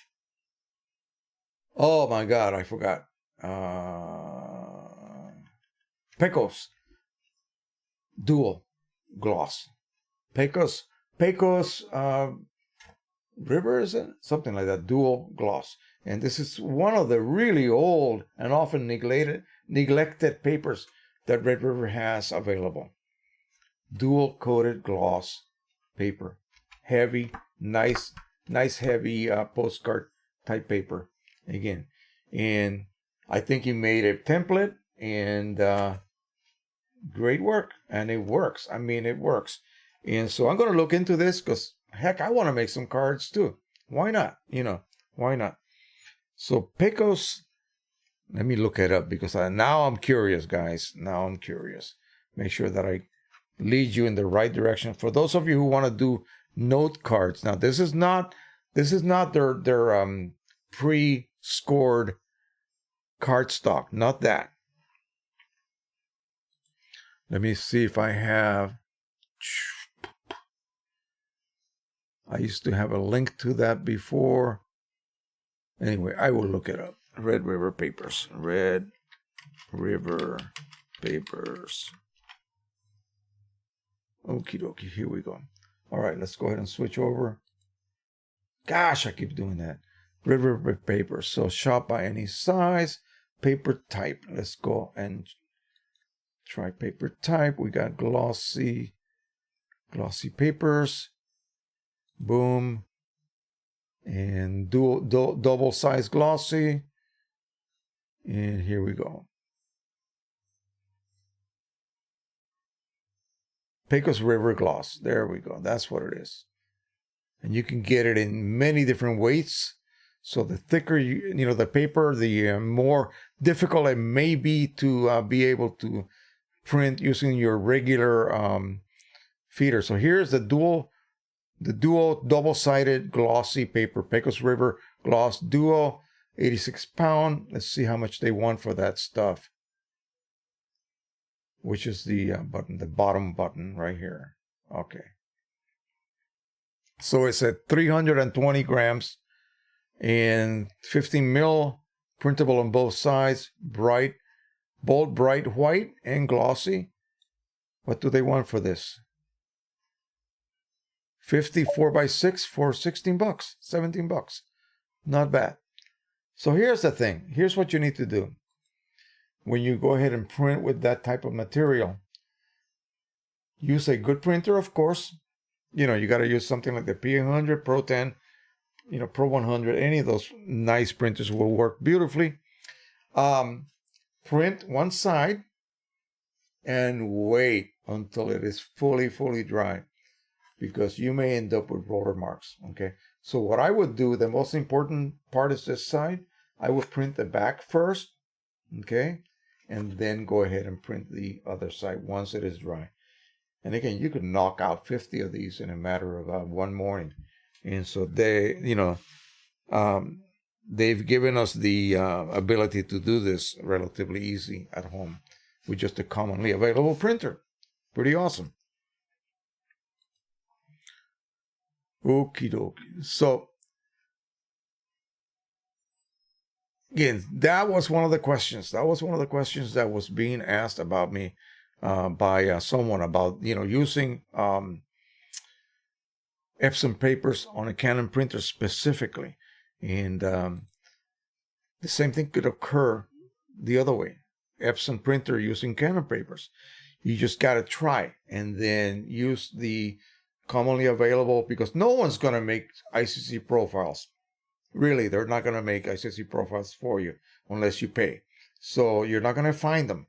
You're not going to find on the Canon side ICC profiles for Epson papers. Are you kidding me? Of course not. And vice versa. It's not going to happen. So you need to make them yourself, and then you need to adjust your ink densities accordingly. Now, someone also asked me this. They wanted to know, where the heck is the saturation adjuster or slider in a Canon printer? And I thought, is there even such a thing? Let's take a look. So I guess somebody needed to do an increase in saturation. I don't know why they want to do that, because if you have a properly calibrated system, you should not have to, do that at all. So let's just go ahead and pick the Pro 1000. Why not? It's my favorite at this point. Canon printer, that is. So we'll close that up. And let's see. So if we click here, it says color intensity manual adjustment. That could be a place where we can look. Let's move it over here. Let me minimize that. Let's move over here a second. And we'll click on that. Okay, what do we have here? So we have cyan, magenta, yellow, brightness, and contrast. And there is no adjustment for saturation. I thought they used to be, but apparently not. So that takes care of that. Okay, I thought there was, but apparently not. At one point, a long time ago, they may have had that option, but apparently not anymore. So let's go ahead and look at another printer. Let's look at an Epson printer. See if it's available on Epson. So we'll pick the, the 3880, an oldie but goodie, 3800. Okay, so how do we find any of this option? User defined, blah, blah, blah, blah. How about here, color and photo enhance, color controls advanced. So here we go. This is all manual stuff. And indeed, you do have a saturation level slider. Contrast, brightness.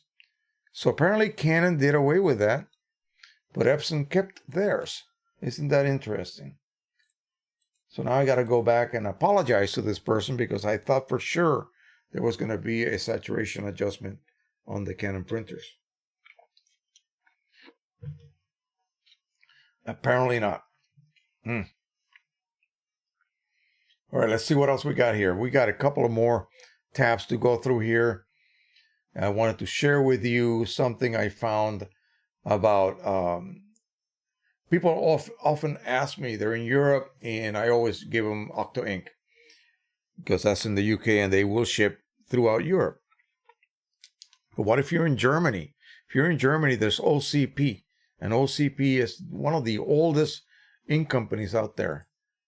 And I want to show you what they have, because it's quite interesting. I used to buy OCP ink all the time for my 3800, my original 3800 that is sitting dead on my floor right now because of a bad motherboard that I could never repair. I could never, even after replacing it, it never worked. It just does not print. It goes through all of the motions except actually laying ink on paper. Okay, it stopped doing that like that. One minute it was good, the next minute it was not. Okay, so I've given up on it. But anyway, I used their pigment ink set. Okay, I bought it from a U.S. distributor. That was wow, what was the name? Ink Rjet Tech. Rjet, like a jet plane, and then TEC, rjettech.com. But anyway, they sell OCP inks. And I want to show you what the OCP site looks like. So here we are.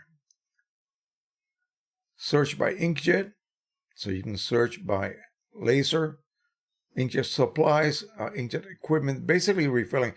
These people are the suppliers for all of those kiosks that you may remember seeing. I haven't seen one lately, but back in the days when you used to be able to refill just about anything. Excuse me. You would see these kiosks at malls. And I used to be able to take my old, let me go back, like Lexmark cartridges and refill those. This is a brand new one. I use this on my disc printing printer, by the way. But anyway, you used to be able to refill these at the mall for you. So they're the ones that provided them with all of those dye inks and the actual machines that do the process. And but anyway, they have just about everything under the sun when it comes to printer type equipment and supplies and tools, that type of thing. So take a look at that if you're interested. Again, I'm not here to promote them, just to kind of let you know. So you got a liter of black pigment ink. Let's see what that sells for. I think you might be extremely surprised. For an HP 300, big deal. I mean, it doesn't matter. But look at the price. It's like 13 euros, okay? If you buy one or two, 13 euros for a liter of ink. I mean, come on. I used to buy ink for my 3800, like I said, and it came out to something like 3.5 cents per ml. That's if I bought it on a 16-ounce bottle, that is. So again, ridiculously low price. And as long as you're printing on matte media that did not require gloss, okay, you were fine. It was fantastic. It was the ink that I used when I was learning how to print on that Canson watercolor paper. I first used the 3800 for that. And that particular matte black ink from OCP was incredibly dense. I think it's as good or better than this high density HD inks that they're being sold now for the Epson, Sure Color series. I think it was much better than that. What about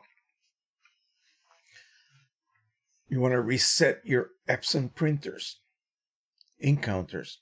How about the chipless solution? All of this stuff. 2manuals.com.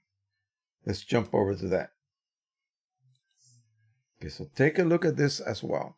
I'm going to turn myself off here because I'm blocking some of the site. Okay.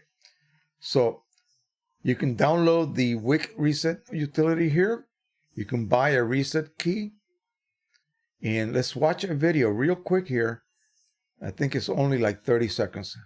What it takes to reset, for instance, an Epson L220. Okay?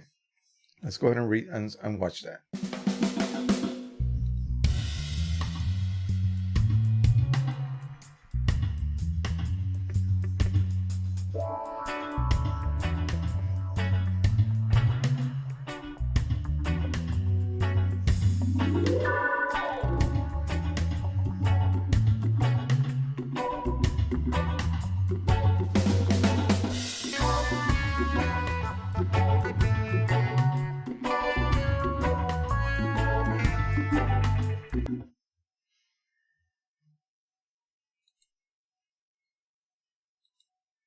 Isn't that amazing? It actually does take that little amount of time. So basically what you saw being performed was on an Epson printer, and I think they might start delving into some Canon printers. I'm not sure. Don't take that to the bank. It's just, I thought I saw something way back. Okay, so here's what happens. Internal waste ink pads. Anytime you remove a cartridge, install a new cartridge, an ink purge is, generated because they want that cartridge you install, especially if you refilled it, to actually be flowing ink into the printhead. So the only way to make sure it's doing that is to expel some of the ink out of the printhead, and with it, then some of the ink from the cartridge enters the printhead. Now we know we are primed. Unfortunately, that doesn't happen to just that one cartridge. It happens to all of the other cartridges as well. There's no way to isolate them. So all of that wasted ink, really for naught, goes into the internal waste pads. The counter is ticking higher and higher and higher. Now, some of these printers, you can actually diverge that ink waste tubing outside and collect your ink in a bottle, such as this. And then when you're done, you dispose of it accordingly. I like to put bleach in it, and once it basically becomes almost like a grayish color, down the toilet, then it's safe. You can actually get rid of it, because especially dye inks, they're organic, so it'll be fine. So as long as you bleach them out. So what happens is that if you don't divert that ink, then your pads are actually physically becoming soiled. But even if you just don't, at some point, whether you do or you do not is what I should say, at some point, those counters reach a certain level, boom, the printer stops working. You get an error that says some of the parts on your printer have reached the end of their lives. So what does that mean? It just means that waste pads are full. There's no way that you can actually read that through your normal driver. That does not give you that kind of information. It just says, hey, your printer's done for. Take it to a repair shop. What they'll do is they will reset the counter to 0. They will dismantle the complete printer, reach below, remove those soil pads, clean it out, install clean pads, put the whole printer, everything back into the chassis, and that's it. And you pay a ton of money. Well, if you just simply divert the ink and then use this tool to reset your printer counter back to 0, you've basically kept your waste pads clean, and for just $10 every year or whatever, however long it takes, you are resetting your printer again to basically brand new empty count levels. So what else do they offer? They offer all sorts of things. They offer the ability to do the chipless solution, because you need the wick tool, the wick reset tool, to be able to do that. Without it, you cannot perform that installation of that firmware. So you're going to have to buy this, and then you're going to buy you're going to download the firmware, and then you're going to buy the reset key for it. That costs you $60. I believe that's what it is. And then that will allow you to, for instance, turn your P800 into a chipless printer. Basically, it will use the chips. Still, it needs to use the chips to identify the color. But it will always display a full display of ink. So that's how it works. The printer just never receives information that you are actually lowering your ink levels. It just never does. Now, if you look up on YouTube, you will be able to find lots of these types of videos showing you how other printers are reset. Now, what if you need to perform some sort of work? Well, I believe that they also sell so-called service manuals. And again, I haven't gone through every. Here we go. We have most wanted service manuals with excellent live support. Online download service. And here's the list of service manuals. This is chipless. Oh, these are the activation keys for all of the printers that they support for chipless use. Amazing. So anyway, have a look through this. It is simply 2manuals.com. I will put that link on the chat, and you guys can go ahead and enjoy that. You can have a look at it. It has probably stuff that you will not find anywhere, okay, at all. So that's another good source for stuff and information. All right, let's look at this. This is my latest. Gosh, I keep doing that. I'm not saying goodbye yet. This is my latest batch of videos right here. Okay, so this is what I was telling you guys, and I'm going to show you. This is on my site. This is not what you guys get to see. So I'm going to just click on it and arrive at my links. Here's my description. Again, Canon cleaning cycles. Why again? Yeah, we're going to discuss that. Yeah, we already did. Why are we discussing this again? People are not getting it. But look, below that, immediately below that is all of my links. And this is what I get asked daily, what about this? Do you have a link for this?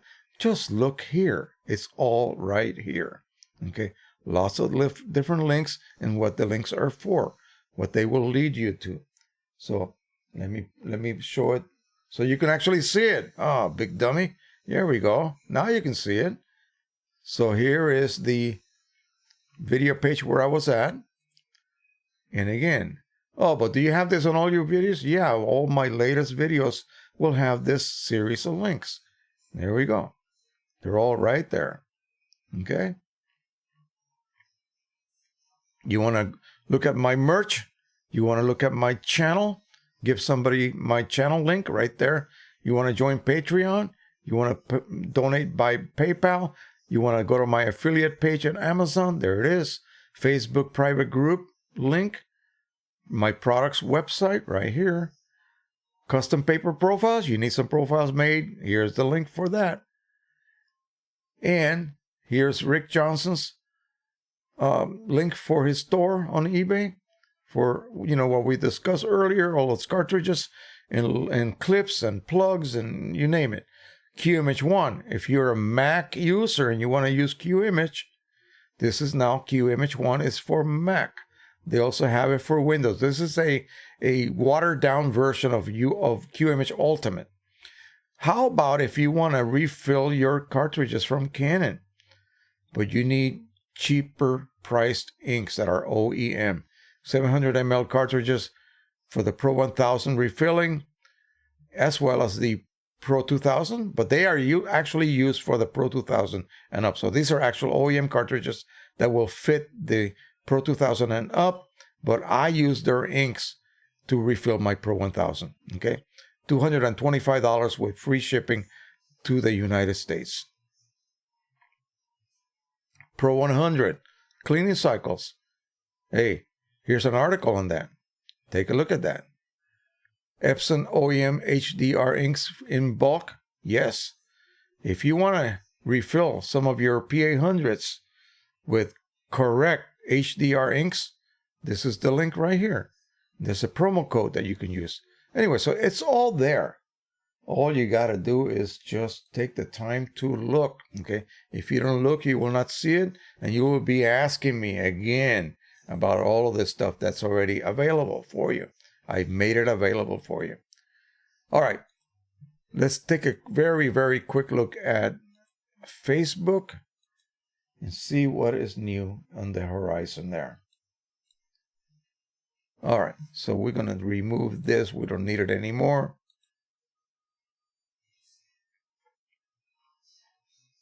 And this is my latest video, refilling needs, what you need to get in order to properly refill your Pro 100s. And we already demonstrated that live here with you guys.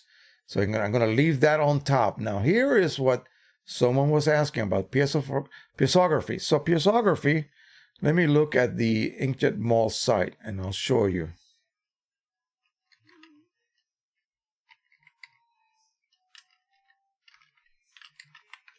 Hope I typed that in correctly. Cone Color Pro. Okay, so this is it. So we're going to go ahead and do the piezoography right here. Okay. They really go deep into this because they're the ones that created this process. So if you're interested, everything is right here. Okay. Inkjetmall.com. Okay. But what is it? What is it? Basically, it's this. Let me put my little head right here. You can still see me right here in the corner. So it's taking an Epson printer, and it has to be an Epson printer because they don't make any other type of ink. Okay? So it's formulated for Epson. So basically, they concentrate on Epson K3 printers, meaning you have two blacks, magenta, two blacks, matte black, and photo black, and then two grays. That's your K3. So they have done away with the color inks and replaced each color with a specific shade of gray, whether it's deep all the way to a lighter shade. Here's the catch. In order for you to be able to do this correctly, you will not be able to use the driver any longer. You will be able to have you'll have to use a rip. And a rip that they are recommending is quad tone rip. Quad as in a quad, as in 4. Quad tone rip. So basically, that's what you will use. It will have all kinds of pre-designed curves. And what that means is that we will be able to then take what should have been yellow and assign a specific shade of gray to that. Your results are amazing. So what you can choose from is their neutral set of inks. So they're perfectly neutral. You won't have any problems any longer with, oh, my prints are a little bit greenish. My monochromes are a little bit magenta-ish. No, when you fill up those refillable cartridges with the neutral black inks, piezo inks, you will get perfectly neutral prints. Now, you could also buy the warm piezo inks or the cool piezo inks. And what do you need? Well, you need to dedicate a printer. And the 3880 is what he's using. And again, I think over here he's comparing the same images done on the Pro 1000 using black and white mode. So anyway, that's really interesting. So again, remember, you are going to need an Epson printer. You're going to need an Epson printer that has the ability to be used with a third-party product. So if you want to sacrifice not sacrifice because you can go back, but if you want to use your P800, and the problem is, of course, you can only use refillable cartridges just one time until the first one goes empty and the chip is no longer recognized. Yeah, you have to switch over to some other system like the chipless solution. Keep those refillable carts in place, load it with piezo flush. That printer will be only for black and white now, okay? Forever, if you choose to keep it that way. And the inks are great. I've used them before. They are not going to clog your printer. They're configured the same way as original Epson inks are, microencapsulated. Again, like I said, if you buy the warm set, you will get consistently slightly warm. I'm not talking about sepia tone. I'm talking about slightly warm and slightly cool or perfectly dead on neutral. It's not cheap, and you do have to dedicate a printer. So in the case of me, I got a couple of Epson 3880, a 3800 that I could be using for that. I got a R3000 that I could be using for that easily. Okay, all I got to do is provide refillable cartridges and just load them with those inks, and then learn how to use the RIP software to be able to print your prints. And there's a lot of information about that. And they run workshops. I think they're up in Vermont. So they run these workshops that are strictly for piezography, black and white printing, all of this stuff. They do all sorts of things. They were the pioneers that came up with this system. So they sort of own it. And this is right now, I think, right on the very top news on my group, my Facebook group. So I know there was one person that was interested in that. Go ahead and take a look at that.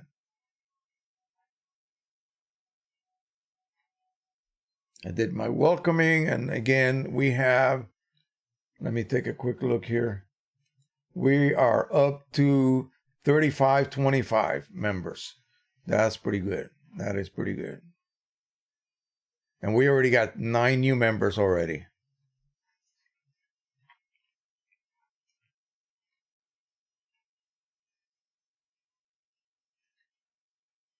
All right, this is an interesting question, and I'll probably deal with this as we'll go until 7 o'clock tonight, and that should be plenty.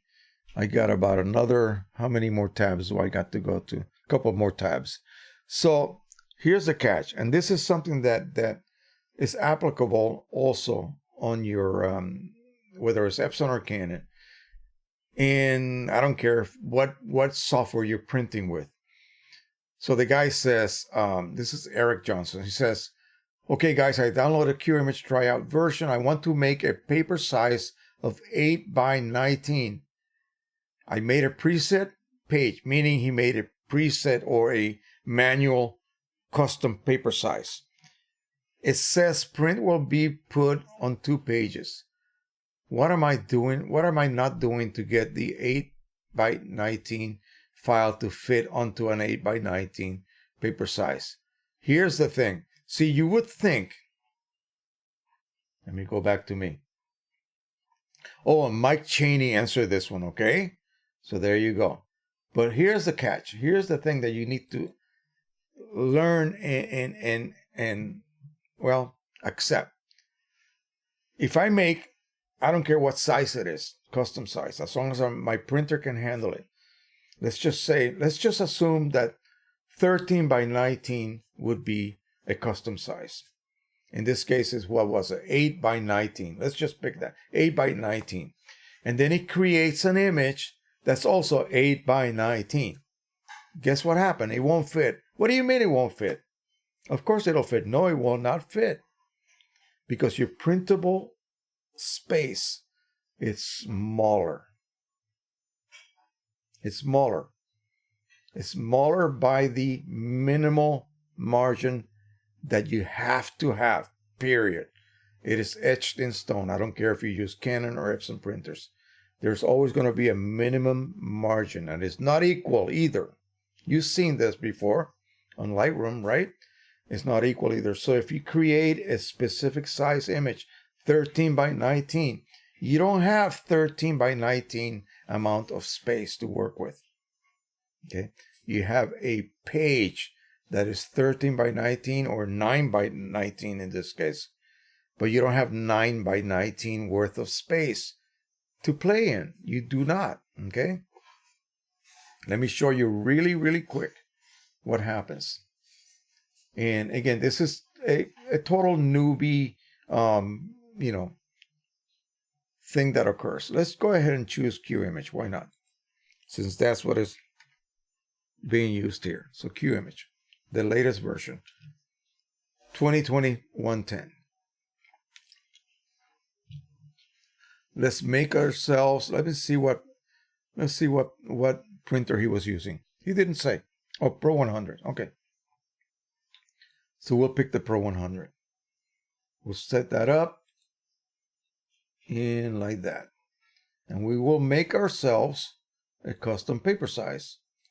Now, if I don't do this correctly, and Mike Cheney is still here, he will take care of me. 9 by, no, 8. It was 8. And it really doesn't matter what size I pick, actually. By 19. Okay. And boom, and boom. So now we have 8 by 19. Kind of a nice panel, right? We're in poster mode, so let's go ahead and let me see if I remember how to do this. No, that's not it. Here we go. So we'll just do a center. Okay. Now, notice that I actually do not have 8 by 19. See what it says right there? Page size. In other words, the workable page size that you have because of those enforced non-printable borders gives me 7.731 by 18.685 inches worth of space. I don't have 8 by 19. So if I load an 8 by 19 image, it's going to say that it needs another page to finish printing it because it's going to print partially that 8 by 19 into this space, and whatever's left over is going to be printed on another sheet. That's how it is. Oh, what am I doing? I'm not showing you this stuff again. Okay, I need a director here to help me. Okay, so we're in Q image. I set up an 8 by 19 page size. There it is. But look, right here, 7.731, 18.685. That's how much actual working space I have. So whatever image I lay on there is not going to print, especially if I create a specific image that's 8 by 19, 300 ppi, and I drop it in here, it's not going to fit, okay? Partially, it's going to be printed here, and then whatever's left over onto a secondary sheet of 8 by 19. So what it needs to do, since this cannot be made into custom This cannot be made into borderless. Okay, so we can get rid of those margins. This is an odd paper size. You cannot print borderless to that. Then you're stuck. So what you need to do is fit that image. Okay, just fit it. And we're going to go here. Let me see here. Oh, it won't even fit. See that? It's still going to force it into that. You see what I'm saying? So, no, you cannot do that. So even if I had the proper size image, there's no way that I can, fit it there because I have less room to work with than the size of the image. And this is what that poor guy is not really getting. And again, it's not an error. This is the way printers work. There's no way of getting around that. You have a page size and the actual image size. And so in order for him to be able to do that, you could not possibly create an image that would be, say, 8 by 19. It would have to be like 7.5 by 17.5. That would fit. Or no, 7.5 by 18.5, and that would fit. Okay. So again, in QImage you can make a cell, and that'll fit as well. That would be the best way to do that. All right, let's see what else we got.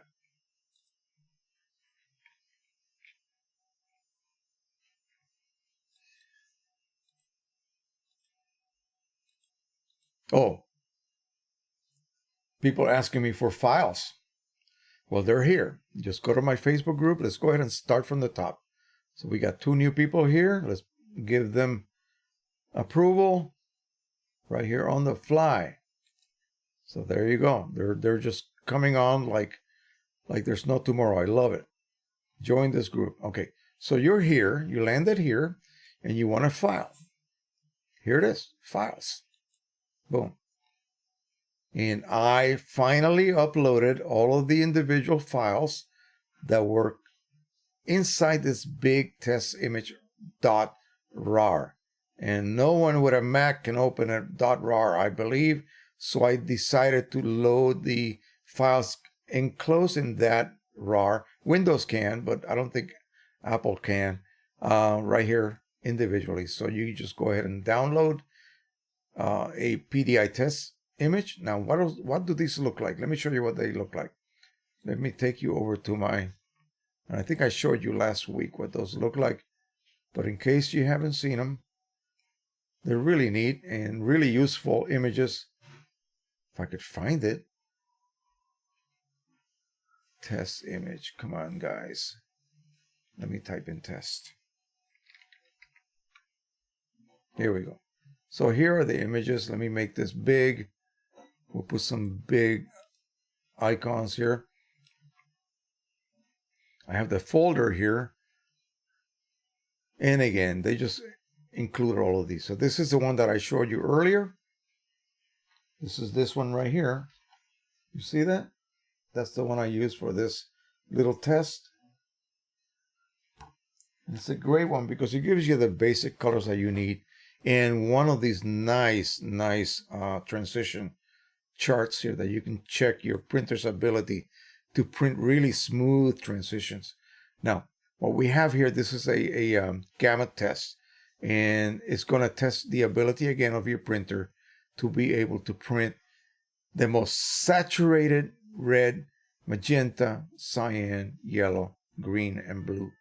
Okay, and also black. And whether it can do it from saturation to white or from saturation to black.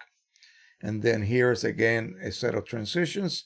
Here's another set, and then some regular images that you can go ahead and look and see how well the printer is producing these. And then here's one of the test images. Here's another one. It's basically a good one for testing ink starvation. If you're refilling and you want to test your printer whether it is providing enough ink, you'll see that here. Okay, because it'll stop. It will fail when it tries to print these very strong colors here. Here's the standard we all use right here. Here's another one. And one of the many types of test charts that are available. And then this one's really good if you're going to print only black and white. Okay, so you're not going to ever print color. This is the chart that you should be using. right here. Okie doke. That's about it for that. And again, all available for free. You don't have to search. These are all free images, but you would have to search high and low to try to find them. So I make this available for you guys so that you don't have to do that. Just directly go to my site and download them. Let's see what's available here for questions on the comment section of the YouTube. And also, hey, got any questions? Post them right now because we got about 45 more minutes before we say bye-bye for the week. So go ahead and post them. And if I need to go over time, that's no problem. I'll do that. So I just bought a Pro 2000. Okay, that's what this person says. I replaced a Z29 2100. That's probably an HP. Unfortunately, when I got the Pro 2000, on Thursday, I started it and got a hardware error on the ink pump's power supply. I am waiting patiently from my tech to come. Oh, man, that sucks. You talked about cleaning cycles. You did not mention how much ink a cleaning cycle uses. That's because we do not know. And it depends. They're always going to be variable, if you will. So I used about 4 liters of ink a year on my Z2100. It is 8 colors. I love the machine, but it no longer supported. Ink prices are rising and costs of fixing the machine and risks of the cost and the cost of Canon machine drove me to a Pro 2000. I have never seen a print on it, so I am flying blind. I print almost exclusively on canvas paper. I need to get this printer going. But regardless, how much ink does a machine use during a cleaning cycle? Again, all I can say is we do not know. Okay? You literally would have to weigh the cartridges before and after. That would be easy to do. Okay? That would be easy to do, and it would not require any kind of effort from you. Or you can weigh the so-called maintenance cartridge before and after. That would give you kind of a total amount of volume. And that's probably what I'm going to tell him. And again, here we go.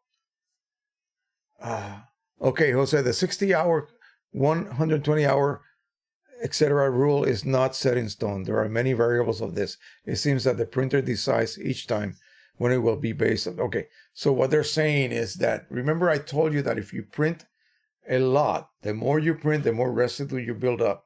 Okay, so let's just show you 2 examples. I print 1 image, it runs a clean cycle. In 60 hours, the next image, I don't print anything for 60 hours. The next image beyond 60 hours will run a clean cycle. And again, I don't print anything until the next 60 hours pass. It will run a clean cycle. But what if I print a lot inside that window? Well, the more I print, the more residue I will build. So the printer will decide if it needs to run a preemptive cleaning cycle. Because, boy, Jose sure is generating a lot of residue. You see, so that is a variable, and that's there. It's built in. It's a very smart machine. It knows what to do. So in a way, he's right. But if I even include that, people will get even more confused. They're already confused as it is. So I just keep it at the 60 hour. Okay.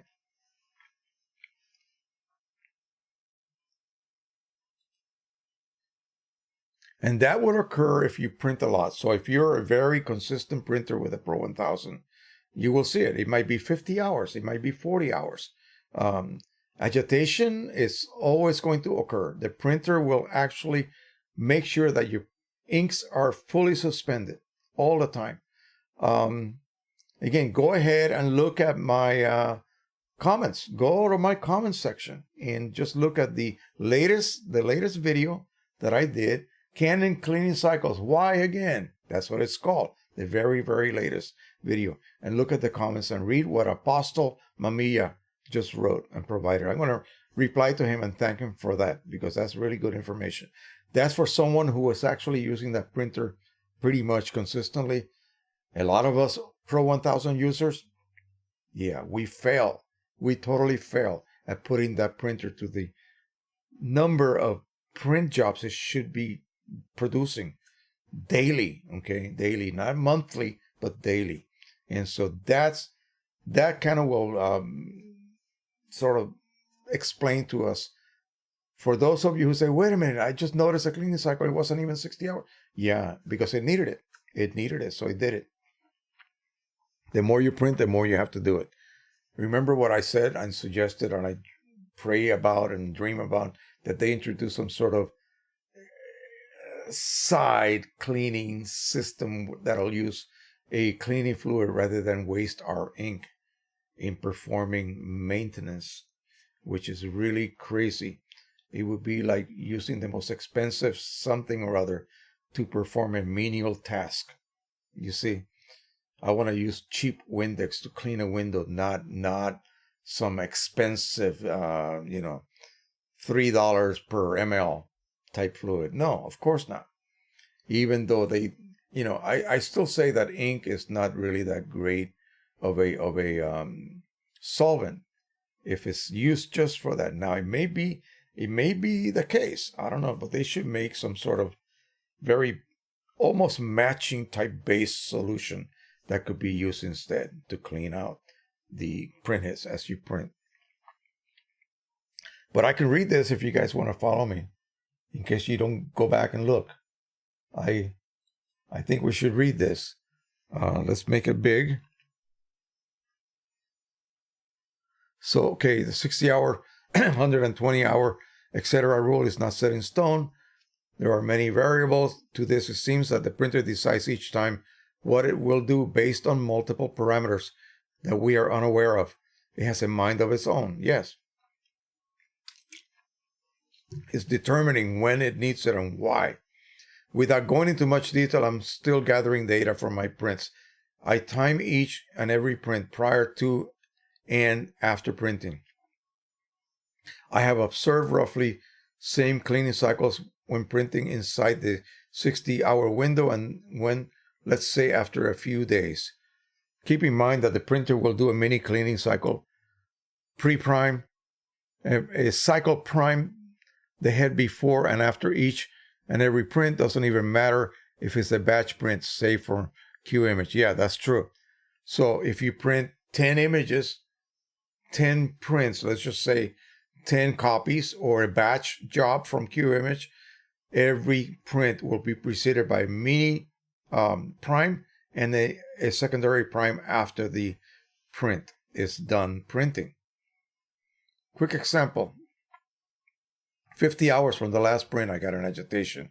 It's always 33 seconds, totaling 101.1 minute and 24 seconds before printing starts, and a minute and 50 seconds cleaning after the print's finished.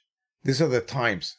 Okay, not lengths of time, but actual times when they occur. Another day after 75 hours from the last print, the same as the previous example. When in theory, the cleaning cycle should have been longer. It did not agitate that time though. Yeah, it actually knows. Another day after 195 hours from the last print, again, got agitation. This time pre-print 1.36 versus 1.24. So slightly longer, but I will definitely say not massive difference. And after print, the same 1.50.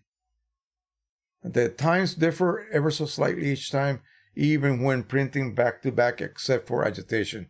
That's always 33 seconds. But from what I have observed, the times pre and after the print are roughly the same. And even after 200 hours. Oh, wow. Okay, so that's really good to know. Now, the printer is always on, and I've never let it without a print for more than 2 weeks or sometimes that long. When my data is conclusive, I will include weighing the maintenance cart. I will post on your Facebook group my finding. Awesome. See, this is the kind of stuff that we need.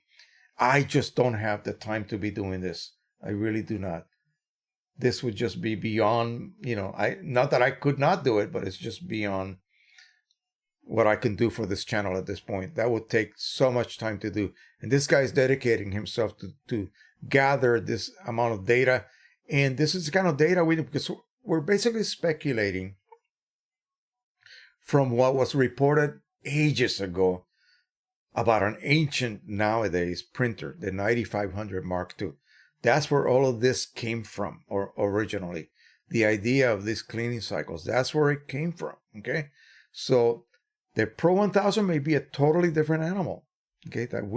And we'll have to revise our findings as people start reporting this type of data, and this guy's really taking the time to do this correctly. And let me see, someone else is. So anyway, we're going to look at this very carefully. It's the best I can do. And we'll see what that brings to us Pro 1000 users. I mean, that's what we need. We need some really good data that is actually verified by other folks. That's what we need.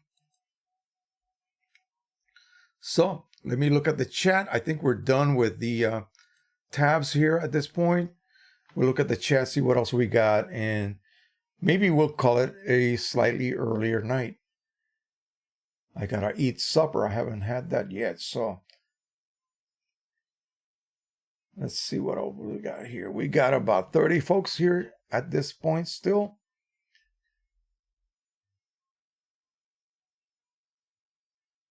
Art Women Photography came on board earlier here for tonight. Missed the last 2 live streams. Well, good. Happy to have you, my friend. I know you've been busy. Manuel Reader, greetings from Austria. Any thoughts on the new Epson SureColor P7570? Really, I am not familiar with any of those. And the reason being is that there's no way I can house something like that here. Okay. So I have stopped at the P800. I thought possibly, if I could find one, maybe somebody bought it and doesn't want it, a P5000. That's the one I would like to try next. For me, the Pro 2000 would just be a larger version of the Pro 1000. I really don't need that. And again, I have roll support for my P800, so I don't really need that. But yeah, I would love to see the so-called increased gamut that the P5000 supposedly brings to the table. I don't think it'll be that much different than the Pro 1000 as far as like quality of your final prints will. But again, it's supposed to have been greatly improved. It's not the dog that the 4900 was. Total failure of a printer. Wonderful printer, but it never really worked. So yeah, I have no idea about these larger versions of Epson printers. And I think they're up to like 11, 12 colors as well. So again, I wish the the CES, dyslexia, CES show, the Consumer Electronics Show in Vegas. I wish they would have some news about any of these printers, but there's nothing. Did Epson and Canon just decide not to show up? I think so. Okay, we have Peter Allard from Northern Illinois here. And Guido says, I have to go. Thank you, Jose. Until next week. Okay, we'll see you next week. Tango says, a question about quad tone rip. Worth it. Comparing maybe Q print black and white. Wait a minute. Maybe print black and white printing. Additional information, I will be able to do print profiles at my photography school. Quad tone rip is one of those programs that they suggest you pay $50 for it, but it doesn't force you to do that. It just depends how grateful you are, whether you want to pay for it or not. I'm not going to say that you should do or you should not do. But again, it's what you need to print with the piezography inks.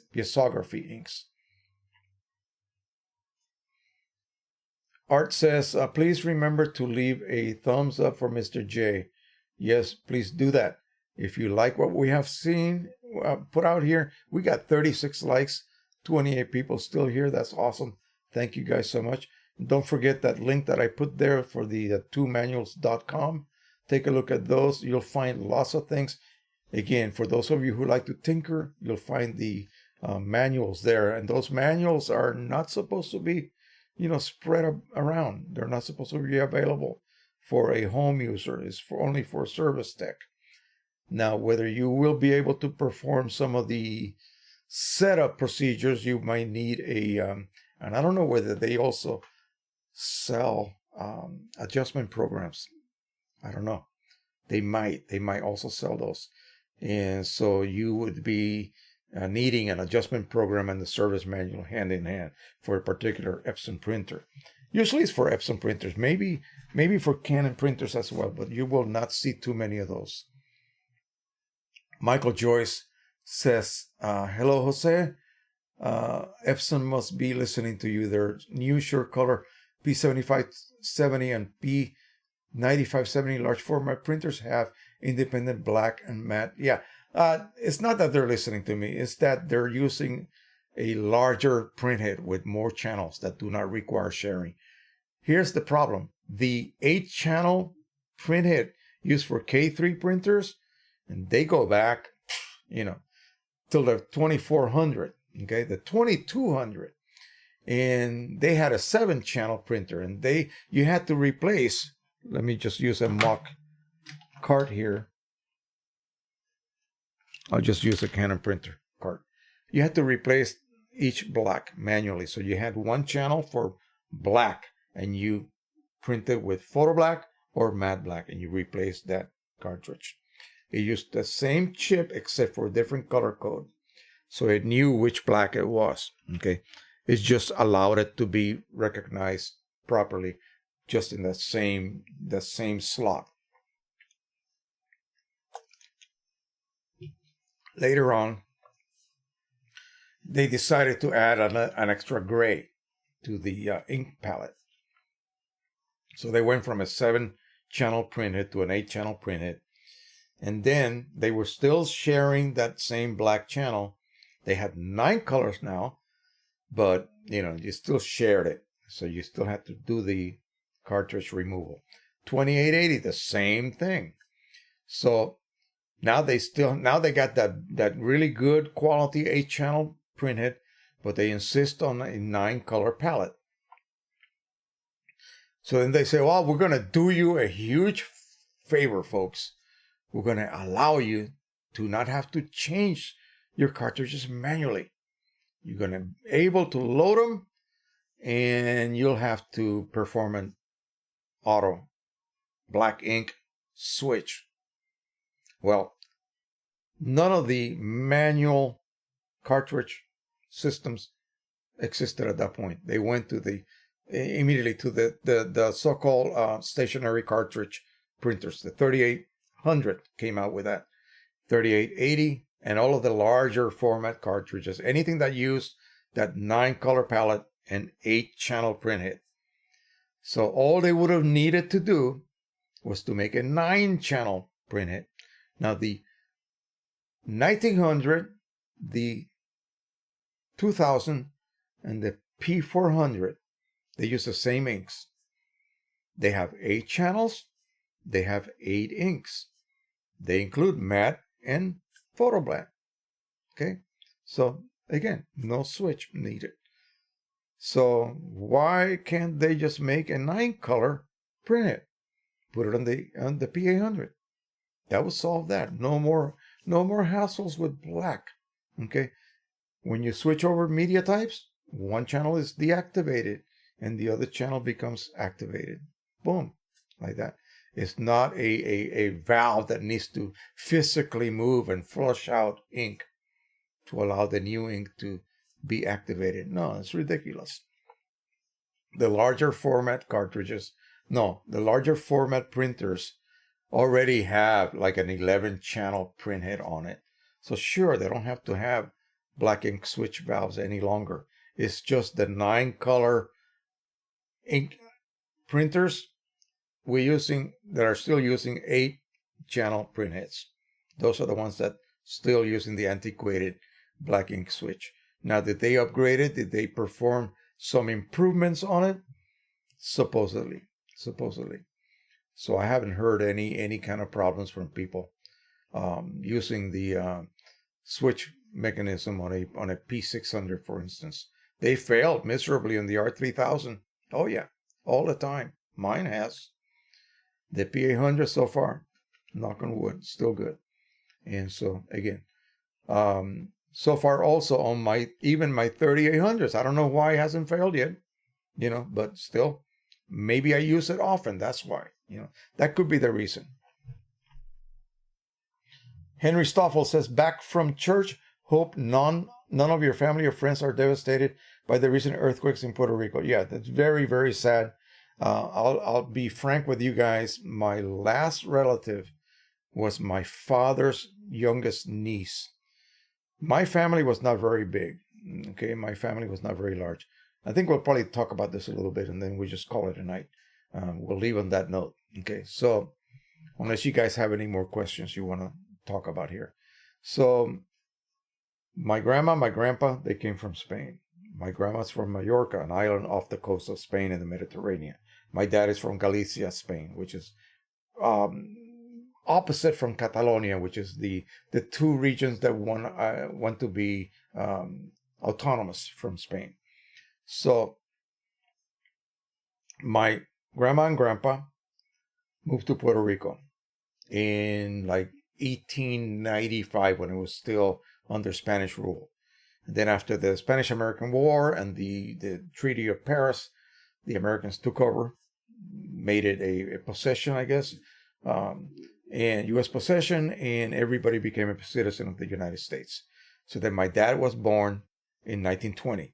His siblings, he's the youngest, the baby of all of them. So he had a sister, he had a brother who died of cancer, and he had a older sister. The first child was a sister. And that lady, Enriqueta was her name. She married a Spaniard, very well-to-do Spaniard, who had the Fuller Brush Company in the Caribbean, the distributorship. Okay, so we lived in his humongous mansion of a home that took a whole city block, totally fenced in, gardens and fountains, and you name it, every sort of luxury you could imagine. My parents lived upstairs, they lived downstairs, and the business was downstairs. My father worked for him. So my aunt had two kids, boy and a girl, and then my other aunt, the other girl, married and had two girls. She married an American. She had two redheads, freckle-faced redheads that looked like Lucille Ball. And then my aunt passed away. This aunt passed away, and now all of the cousins are gone. So I basically have no family there. I have probably their kids. I don't know about the two from my older aunt. I don't think they ever married. So, they did not produce any siblings. But the youngest of the aunts did produce those two girls. And their offspring now are living in Puerto Rico and in Florida. So they're there somewhere. I just haven't seen them since God knows when. So it's really, really bad there. I mean, terrible, terrible, terrible. Just really, really sad. They're just barely getting over the Hurricane Maria damage. Some of the areas have not even been touched as far as help yet. Recovery, they basically recovered all of the tourist areas to bring in the tourism so that they could help the economy grow again. But then they just got hit by another aftershock just a few hours ago, maybe yesterday. And so that did not help matters either. I pray that, we haven't had a tsunami or something hit. Okay, that would be just devastating. So anyway, that's the situation. And I don't know how to even approach this. I just donated some money. It's all I could do. And that's it. That's where I'm at. So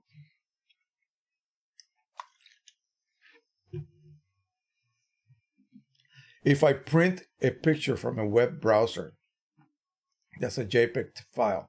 Do I select the ICM profiles when printing? You mean directly off of a site? I suppose you can. Whether that will make a difference. Now, if you right-click and download it, and then print it from an actual editing application, will that make a difference? I really do not know. Before I leave you guys, let me show you what I just did on my Pro 1000. Everybody's talking about that new firmware. and being able to print from larger sheets of paper up to 47 inches. So that means that you would need a roll, and you would need to have a good trimmer that will cut perfect right angles to the sides. Okay, so it's nice right angle, straight edge. I have a roto trim, which is perfect for that. My point has always been, will I be able to feed that paper perfectly straight? Because you have 47 inches of paper. Okay, so here's what I did today. I wasn't able to use, to print a 47-inch long print, but what I did was I printed, I had a piece of roll that was at least 50 inches long, okay? And I made sure that the front edge was trimmed perfect right angles to the sides. And I just went over to QImage. I made a custom size of, 17 by 25, which I think is probably close to the max for an unupdated Pro 1000. And I took that roll of 17-inch by, that piece of paper, 17-inch by 50 some odd inches, and I loaded it. And so I figure, well, I'm not going to be able to print a long panorama, but I'll be able to print 17 by 25. So I loaded my first image onto QImage. I immediately went over there to babysit my printer. It went into an agitation cycle and all of that prior to printing, a cleaning cycle. Of course, I hadn't used it for several days, and I held the paper straight as I could possibly make it, and it printed, and then it spit out the rest of the paper. Once it got done with the 17 by 25, paper, I had a 1-inch border all the way around. It spit the whole thing out. I went ahead and trimmed it off, and I reloaded it, and I printed 2 images. These are crappy JPEGs that I got. See, back in the day, I used to have people send me images, and I would go ahead and test them, and I did some videos showing off people's photography. That's basically what it was. So I did this just this morning. Actually, no, last night. So here's the sunset. I'm going to have to back up. Back up. Way back here so you can see it.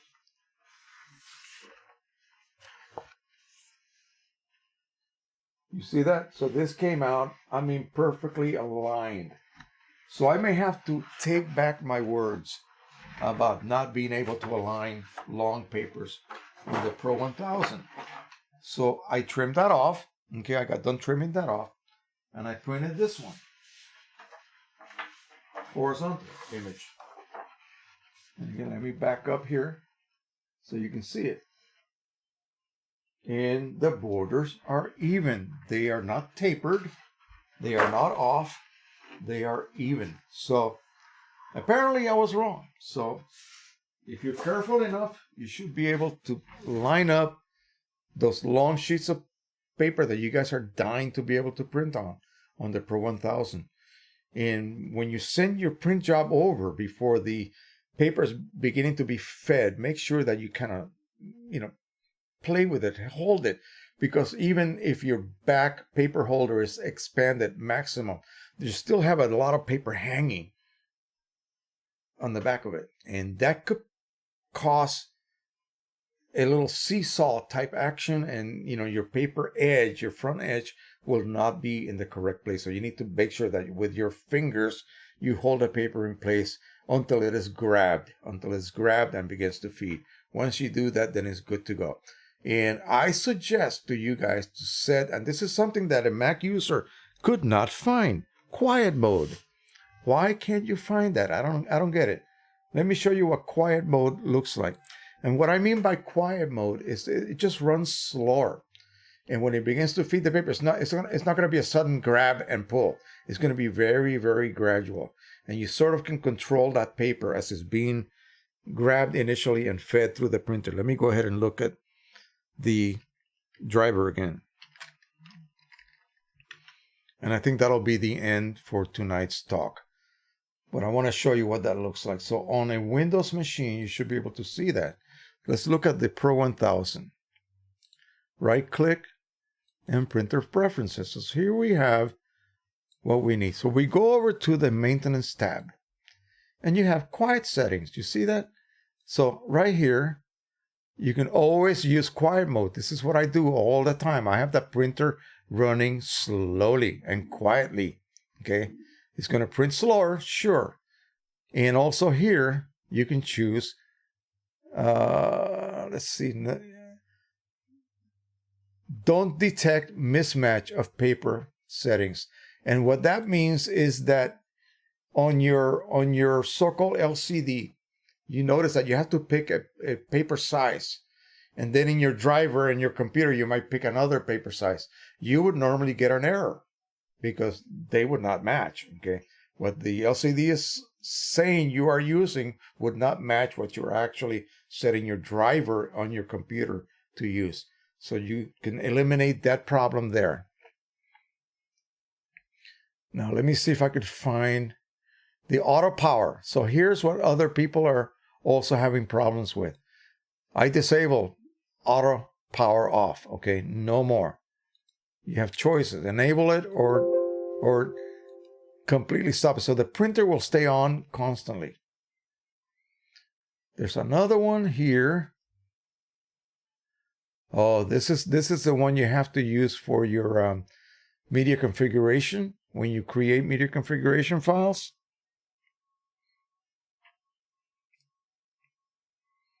I'm trying to look for the one that allows you to avoid abrasion. It's situated in a slightly different area here. This is not that.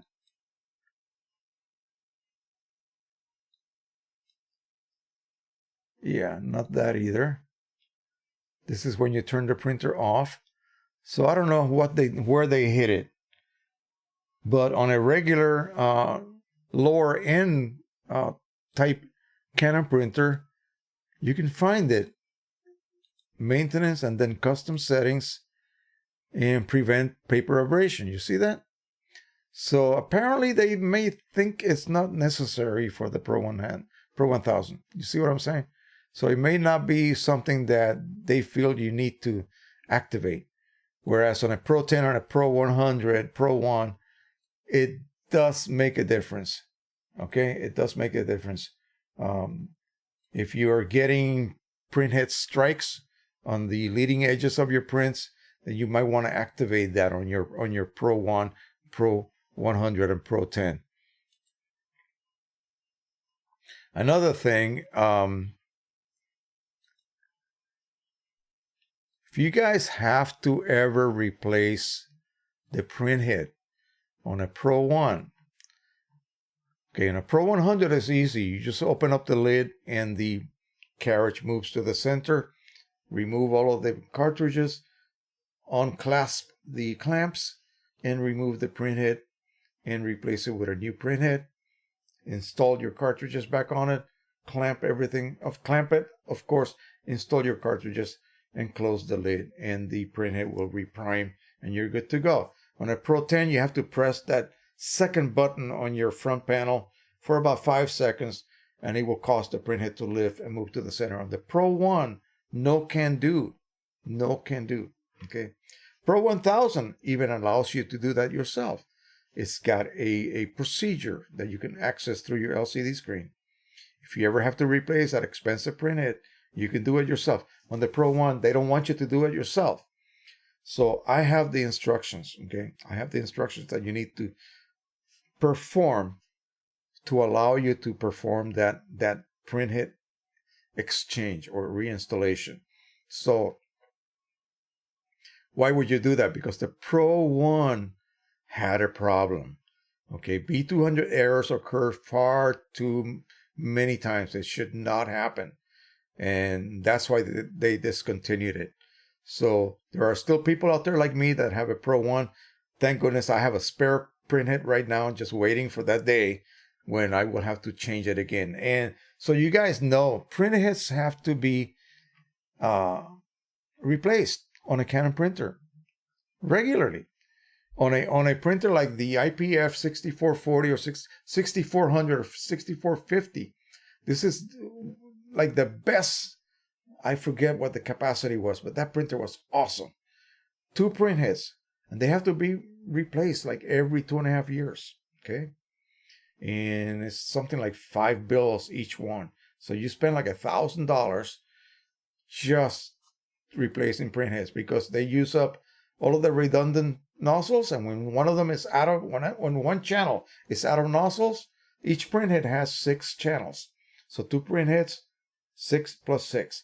When one of those nozzles or one of those, what am I saying, channels runs out of nozzles, that's it. You got to replace the whole print head, even though the other channels may still have lots of accessible nozzles. They haven't been used yet.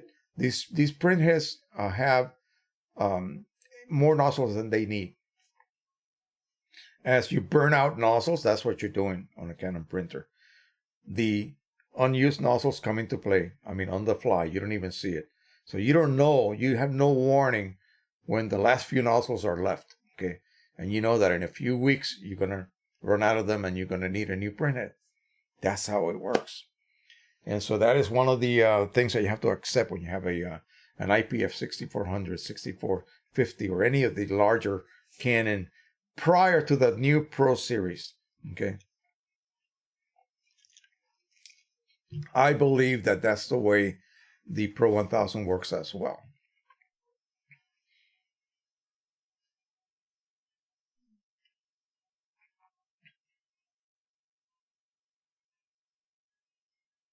All right. Kevin, I really appreciate that, but we'll just leave it out of the live stream. Everybody can see what you just posted. So, but I do appreciate that. Yeah, I wish.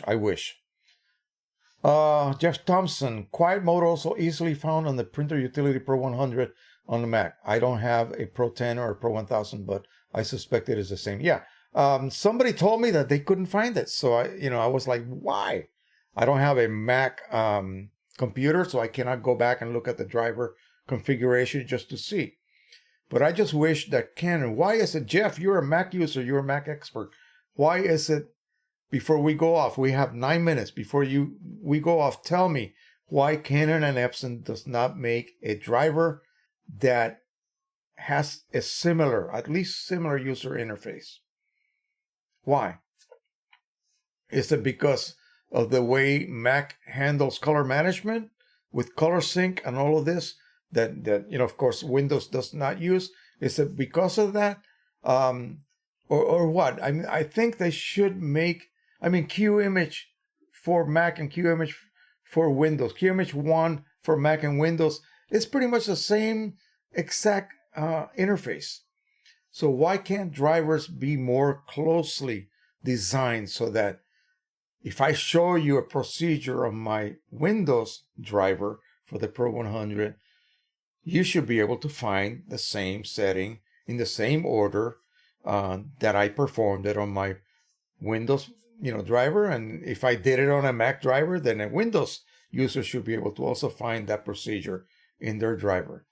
Because they're lazy. That's why Canon and Epson make no effort to make their driver layouts look similar. They're also lazy as far as making sure that when Mac announces a new OS update, everything should work, right? We should not. If I was a Mac user, I would be pissed that I would have to wait a couple of weeks for a utility to be made compatible. Come on, get off your butts. I know there's a difference in, a percentage, how many Windows machines and how many Mac machines are out there, but it should be the same. It should be at least similar, I know there are some differences in the way the operating systems work and how they manage color. But again, the so-called interface should be pretty close. Charles Rios says, "You're awesome. I have learned so much from you. I have a Canon Pro 100. I don't print for 3 days. My cyan clogs." Wow, really? That has not been my experience.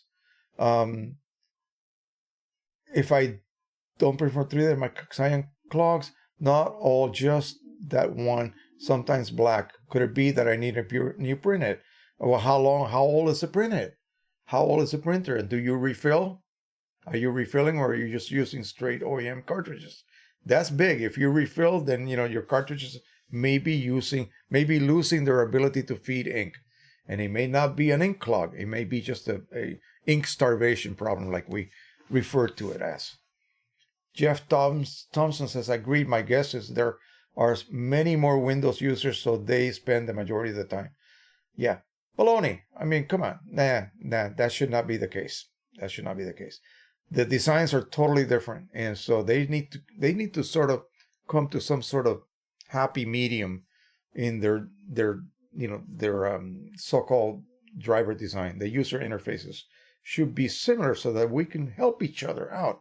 I don't want to have to buy a Mac machine and load it with all my printer drivers just so I can answer some Mac user's question. And if I was a Mac person, I wouldn't want to buy a Windows machine just to have access to Windows drivers and see, no, come on.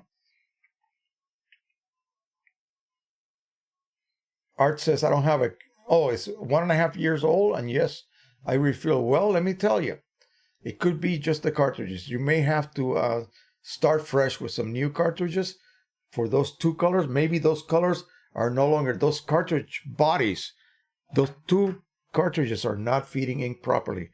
Refill it and perform the ink test that I told you about. If you were not here early, basically you're going to check your ink flow. Okay? So you might have to rewatch it. I'm not going to go through this over again. You might have to rewatch this and see what I'm talking about. I showed right here what you need for refilling and how to approach it the correct way. And so when a cartridge starts to not feed enough ink, don't hesitate to replace it, okay? Do not, because ink flow problems will lead to head failures on Canon printers.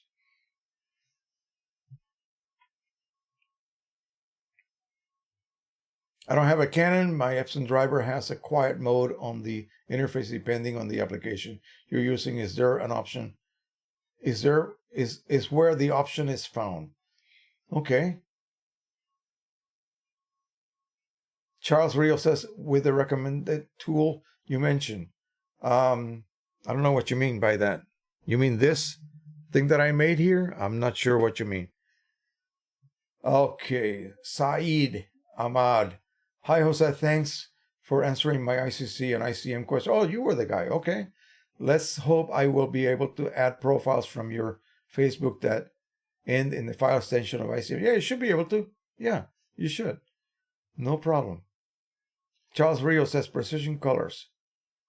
Charles Rio says, oh, I will definitely do all that. You the man. Yeah. Yeah. Let me leave you with this. There is a company out there that sells through Amazon. What do they sell? They sell prints of expired patents. Some of them are quite beautiful. Okay. These are blueprints. And so people like to collect these old historic patents, prints.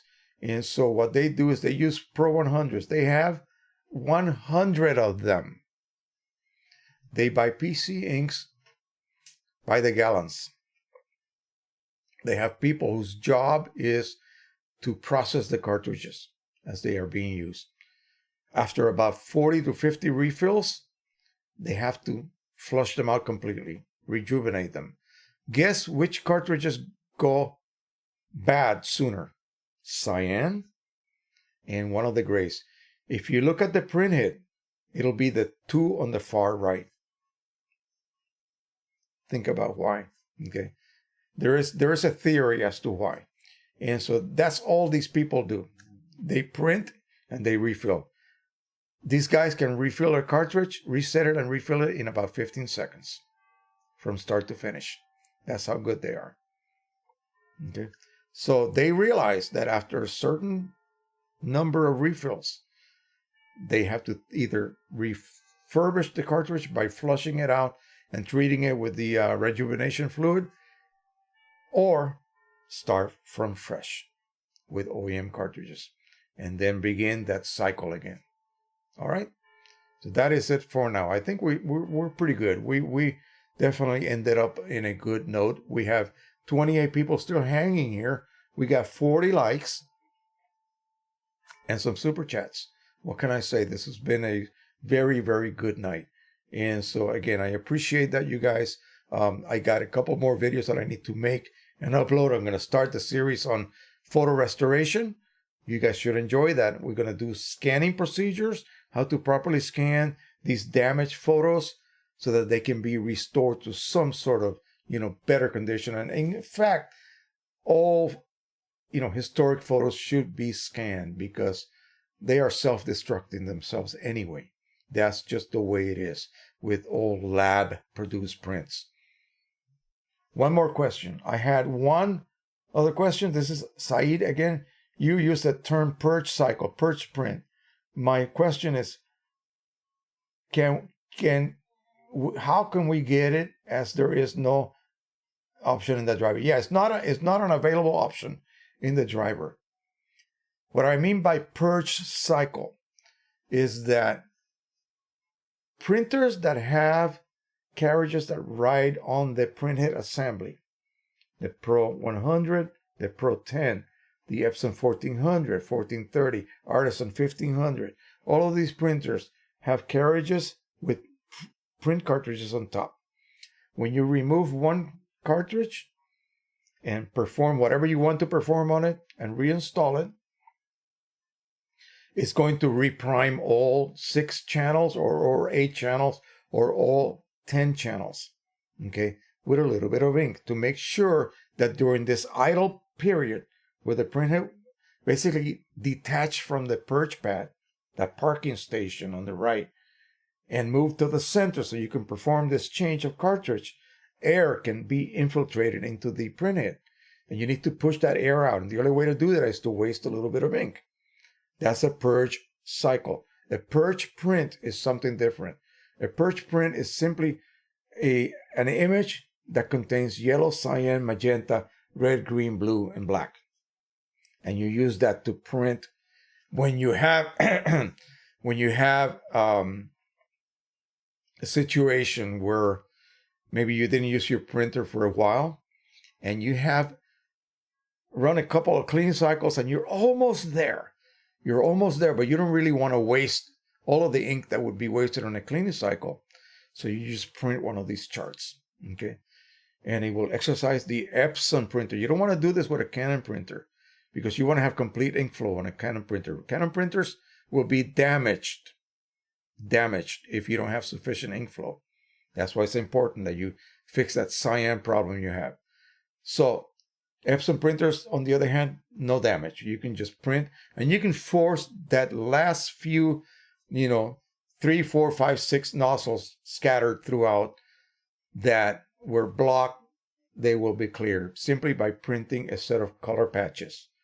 Purge. You're purging ink out through that system. Okay. So that's what that means. So nothing really fancy about it. So he says, I can see cleaning or deep cleaning cycle, no purge. Yeah, purge is what occurs when you change cartridges. That's it.